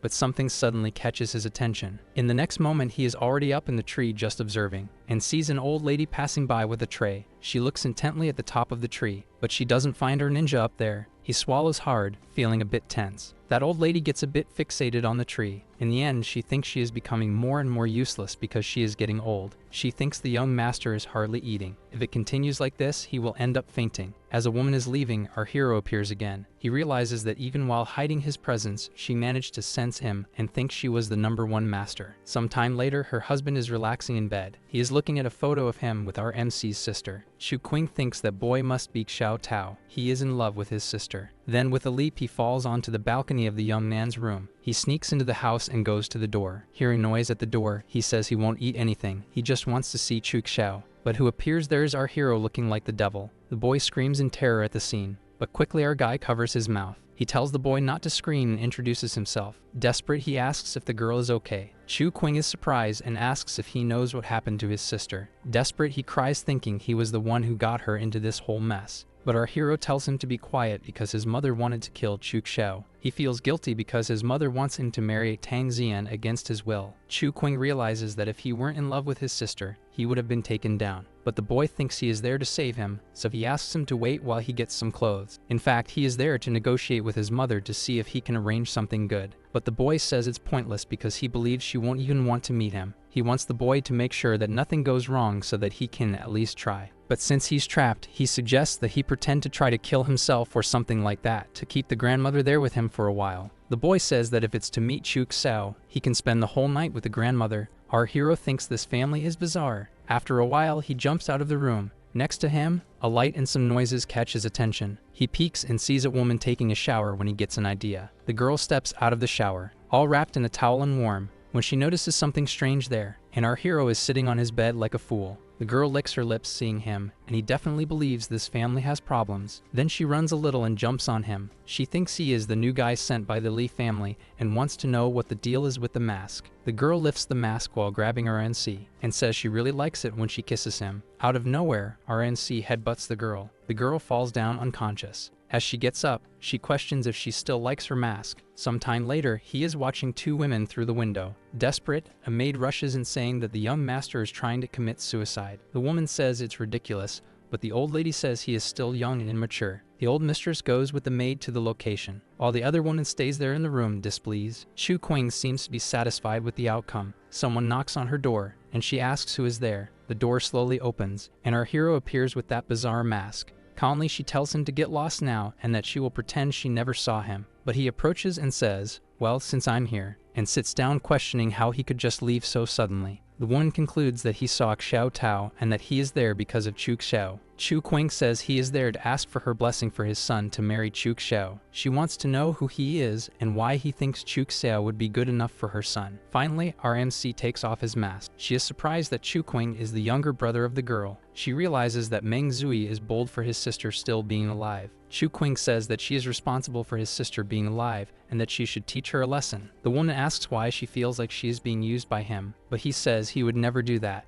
and since she is generous, he wanted to ask her to let his sister go. The woman questions if it's a threat, since he carried a level 3 Wangchuan bullet in that gun. Chu Qing tenses up at this, and quickly turns his gun towards the woman, but it seems she moves very fast, and in the next moment she is already in another corner of the room. He turns around thinking that she is too fast. Our hero gets hit hard with a blow. He falls in the corner of the room and starts to get up injured. He thought the woman was normal, but she seems even stronger than martial arts masters. Holding that, she asks if he thinks he can protect his sister with that gun. Chu Qing says yes, and that he was arrogant, and deciding who wins or loses now is pointless. The woman says she actually liked the guy, and if her family were a bit better, they could arrange that marriage. But suddenly she notices something strange, and that bullet has something written on it. So she asks if that isn't a Wangchuan bullet. She questions if he is from the Gong family. Chu Qing says he isn't, but that he has a marriage contract with them. Determined, the woman asks if he has proof of that. Our MC questions if she didn't say she would accept the marriage if his family were as good as the Tang, and hands her a roll of paper asking her to take a good look. He thanks God that Gong Yu fixed the marriage contract and gave it to him. She looks at it closely, and it seems she sees something she didn't want to. Surprised, she questions if he is the grandson of Madame Chu.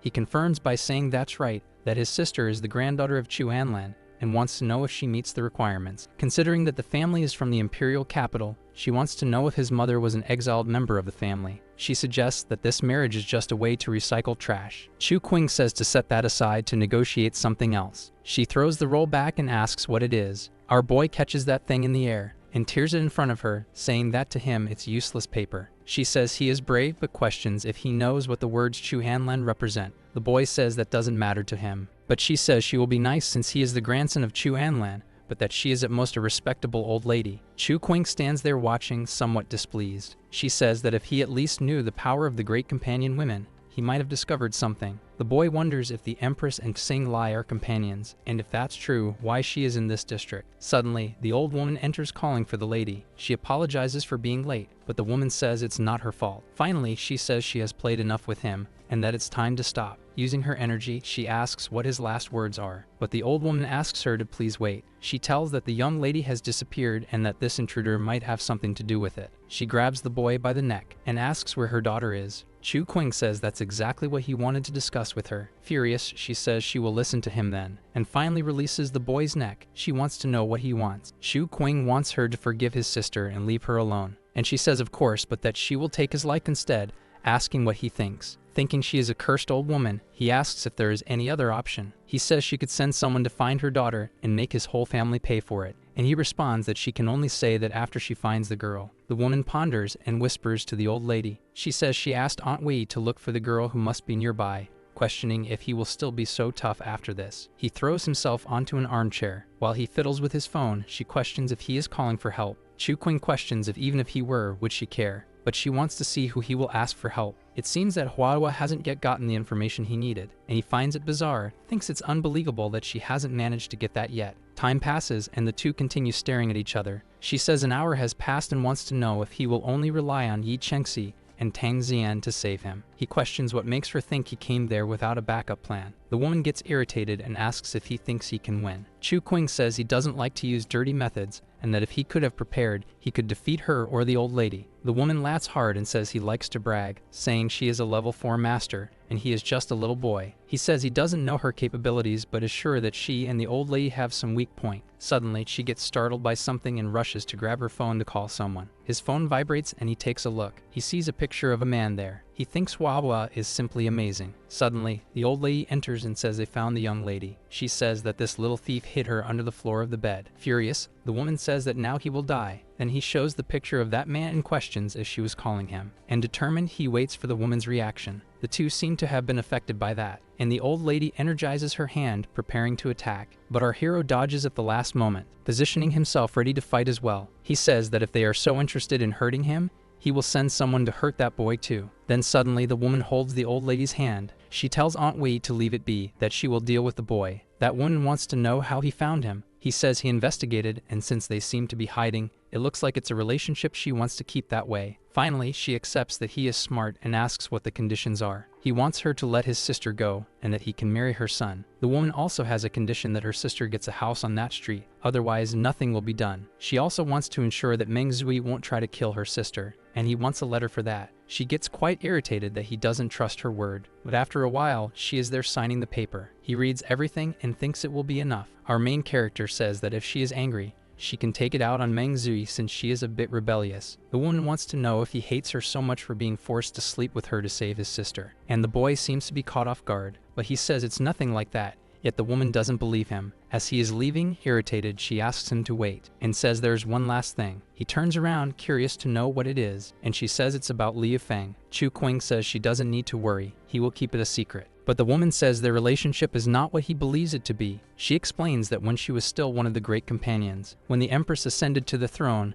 she had the opportunity to become the third most powerful woman. But she chose to renounce her position to be with Liu Fei. Our hero is in shock and questions if this man was with the Empress. He is terrified that the Empress will want to kill him for knowing this. The woman says that is exactly why this secret now costs in his life. She will give him 6 months to get over her, but if he can't, there will be no safe place for him, neither in heaven nor on earth. He feels a bit scared by this declaration. He says she doesn't need to worry. If he can't fulfill it in 6 months, he will kill himself. But the woman asks him to wait again. Then she takes something out of the drawer and throws it to him. The mater says they are 3rd level wine bullets to consider as a gift for his sister. Chu Qing accepts that gift. Sometime later, he is leaving the residence, and he runs into the girl with the headbutt. She is very irritated, saying she won't let him get away with this, and she raises her hand to hit him, questioning how he dares to respond to her like that. But he grabs her hand without thinking twice. He says he is not in the mood to play now and that she should not bother him. But she says that even that shameless Xu Cho didn't dare to hold her, so he shouldn't do that.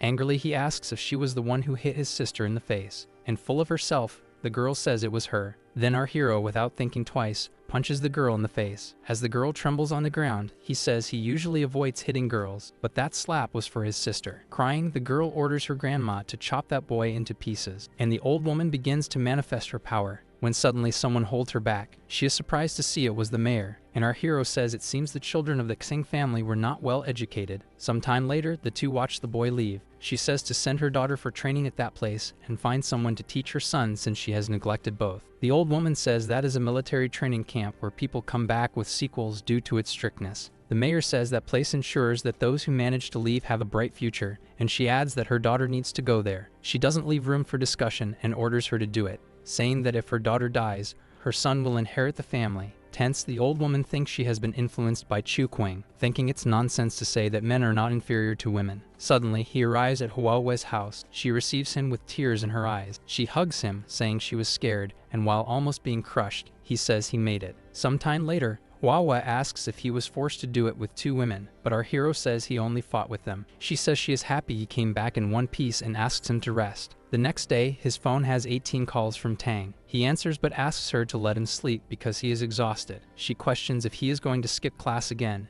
It's already late. He says he loves her and asks her to say he is sick. Chu Qing discovers they will call his parents if he misses class, and Tang questions if he forgot the bet he made with the teacher about the tests. Over time, our hero arrives desperately in the room. Everyone looks at him in surprise. He questions why everyone is staring at him, if it's because he is so handsome. The teacher is quite annoyed by this while the others laugh. She asks why he is late, and our hero says he lost track of time. Chu Qing takes the test until the bell rings. The students then debate about the test. He talks to his friend and says he did okay on all the questions, but Tang observes from the back, and Tao Yunio doesn't seem very happy with what she sees. She lashes out, telling the girl to stop flirting with her friend's boyfriend, but the guy tells her to mind her own business or he'll break her bones. She gets furious and asks if he wants to die. Then Tang grabs her hand and tells her not to mess with him for her own good. His girlfriend asks if he wants to have lunch with her, and our hero, unafraid, asks if they can go with Chan Chaoran. Tao Yunio turns into a beast with his proposals. Tang questions why she is worried and wants to know if that girl is prettier than her. The girl feels embarrassed and says she has already made plans to have lunch with someone else. Nearby, his friend just watches the love of his life.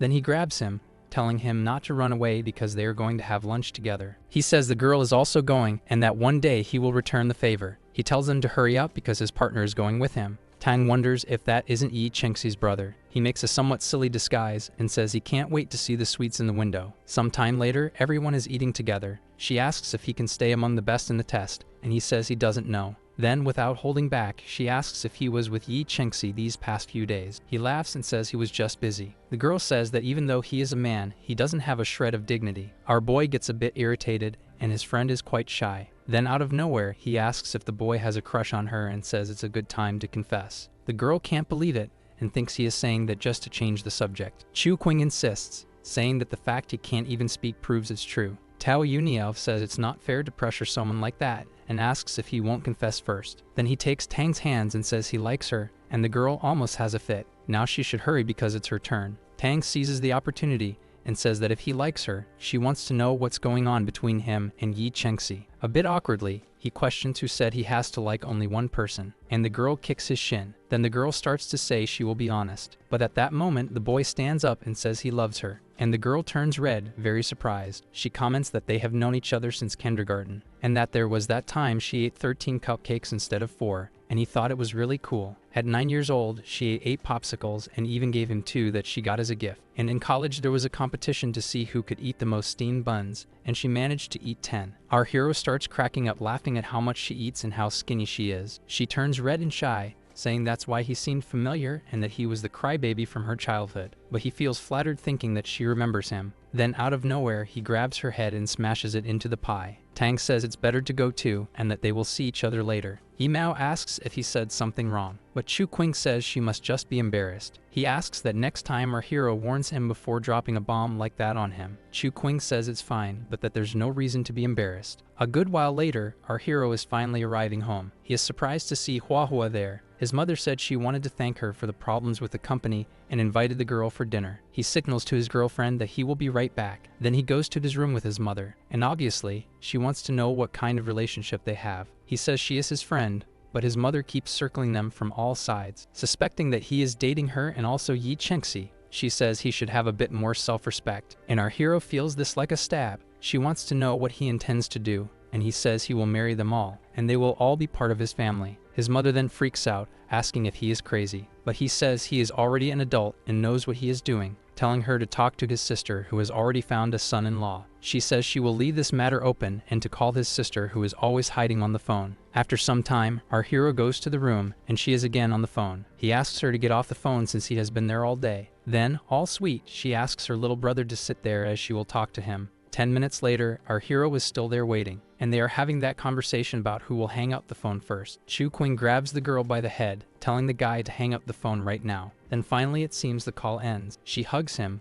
thanking her little brother very much. She tells him Xiao Tao said that their mother is no longer against their marriage, and it was because of him. He pushes the girl away, telling her to back off and calling her weird. The girl retaliates with a punch, saying she was just thanking him, and now he is sulking because he would have preferred a thank you, also not knowing what he wants. She says she understands she was to blame, but that in the end, everything turned out fine. Chu Qing says that finally she said something sensible and asks if she will meet his mother's expectations. A bit tense, she questions what the woman said. Our MC says that the agreement includes her getting a house on that fancy street. The girl panics because the houses there require status and cost millions. It seems our MC has a solution to the problem again. I think for now she should help her mother's company, which is overwhelmed. Sometime later, our hero is with his girlfriend. He asks if she can help even more with her mother's company. A bit tense, Huagua questions if she will be able to do that, but our hero says that if she can't, no one can, and it seems she doubts if her mother likes her. Chu Qing says there is no way she wouldn't like her and asks if she will help or not. All blushing, she confirms that yes, and our hero suddenly hugs her tightly, giving the girl a kiss. However, his mother is there above, watching, and our hero realizes that the woman is eavesdropping, besides not looking like good friends. Embarrassed, the young woman says they will see each other later. She runs off hurriedly, and Chu Xing remembers the girls she met in her world. In another location, Hu Tianan seems irritated about something. Our hero asks Huagua to work at her company. Despite being talented, there are no job openings. I want the company to grow, set up a department where she can create new software, the MC asks. Unyielding, the woman questions why he would want the company to grow so much, since it would cost a lot of money. Because of the Chu family, he replies. Irritated, Xu Tianan asks how much the boy knows. Even though he doesn't know much, he won't marry a gong and doesn't fear Chu Anlin. Showing even more irritation, the girl sends the boy to his room. Chu Ting observes the night city for a while. It seems the Chu family tormented his mother's mind in the past, and now he wants to find out what happened. Suddenly, the woman enters the room and fights with her son, asking him to get down from the window ledge. Embarrassed, the young man apologizes for what he said earlier. I was too harsh and you were right, the mother responds affectionately. Her wish was just for a peaceful life, but they kept crossing the line to the point of using their son for personal gain. If he continues to bow his head, they will take advantage of him more, and she wants to show that she is no longer a fool. The young man likes her attitude. Next step, deal with Zhu Meng. Later, arriving on the 67th floor, there's the person he needs to deal with. The girl asks if he has resolved the issue with his sister. In response, the MC pulls out a folded paper, throwing it forcefully afterward. Dodging a bit, the woman catches the object with 2 fingers. That person is just a bit weaker than Xing Wei. Calmly, she begins to read what is there. I'm curious, how did you manage? She inquires. Our hero ignores the question and says he is leaving. However, the girl insists on knowing. Remaining silent, the MC asks her to ask Xing Lai. Zhu Meng huffs slightly annoyed and then moves quickly. Investigate whether they were asked to keep it a secret, or if the boy is worried that they will find out he told, and then says that she herself could destroy him. The girl spares no effort to get what she wants. However, the young man has his own weapons. Not expecting that, the woman pushes him away, and filled with anger, she wants to know what that reaction was. There is a lot of smoke around, and the boy coughs, trying to understand what the girl wanted. He thinks that she took advantage of the situation. Zhu Meng finds his reaction absurd, making him hold her by the neck. Do you want me to choke you? She asks. The MC holds her hand with his. He puts his feet on her torso and gives a push, managing to free himself from her grasp. Don't try anything funny or you'll regret it, says the boy. Apologize, pay, and don't come back, Zhu Meng asks. Trying to resolve it once and for all, the young man apologizes and the woman asks about the money. After everything he went through, the MC feels embarrassed to still have to pay. The woman asks for his sword, but it is not there. Last time, the object appeared out of nowhere. If it is a technique, the girl accepts it as payment. He finds her quite greedy because of her actions. If he doesn't fulfill the agreement, the young man won't leave there alive. The boy briefly thinks about everything. In the next moment, he says he was forced to do that. He makes a weapon appear and points it, shooting in the direction of the woman. Zhu Meng seems to cast a protective barrier. However, it turned out to be an absurd power and caused an explosion, causing parts of the ceiling to fall. He is forced to dodge and now fears something. A shadow emerges from behind the smoke. Now the woman also holds a super bizarre weapon. "Do you really think a measly level 3 Wang Chuan would stop me?" she questions. Pointing with her own weapon, she says that the other is not the only one with that bullet. Mockingly, Chu Xing asks if 2 or 3 would stop her. Each one analyzes the other attentively. The young man suggests gifting her 100 spiritual stones, but hears that it won't be enough. He then throws something in her direction, wanting to know if adding that would be good. Again, the girl easily catches the object. As it floats in her hand, she asks what it is, but she only responds that it is a test for the young woman. She observes him for a moment. Finally, she decides to follow the order. An intense explosion of power then occurs. Zhu Meng finds that item incredible and asks if there are more. Our hero says he can get a quantity the size of his fist. Lowering her weapon, the woman accepts the proposal. Later, once again sitting on her couch with several of that mysterious item, she is again holding the object floating in her hand. That was just the beginning, and the young man will never escape her reach. Meanwhile, outside the building, "Soon I will win you over. Your last name will be Chu no matter what happens," Chu Ting told himself. Our young man arrives at Chu Tianen's company. People seem to be drooling a bit over the new technical director, Huagua, and everyone is excited as she explains things. Suddenly, he sneaks in and says he has a question for the director. She turns all red, telling him not to tease her. Huagua says she was supposed to be the consultant, but her mother made her the director. Chu King says that his mother has a good eye for spotting talent while pinching her cute cheek. She feels super embarrassed, but he defends himself by saying he was inviting her to dinner to celebrate her new job. Huahua gets all excited about that. Suddenly, someone shouts calling her little brother Quing, and her sister grabs him like crazy, saying she can't stand working anymore. Chu Ting says that it looks like she'll have to marry into the Xing family then. Suddenly, she changes her mind and decides that she can do the job. Our video ends here. If you enjoyed it, please like and subscribe to the channel. Until next time, bye bye.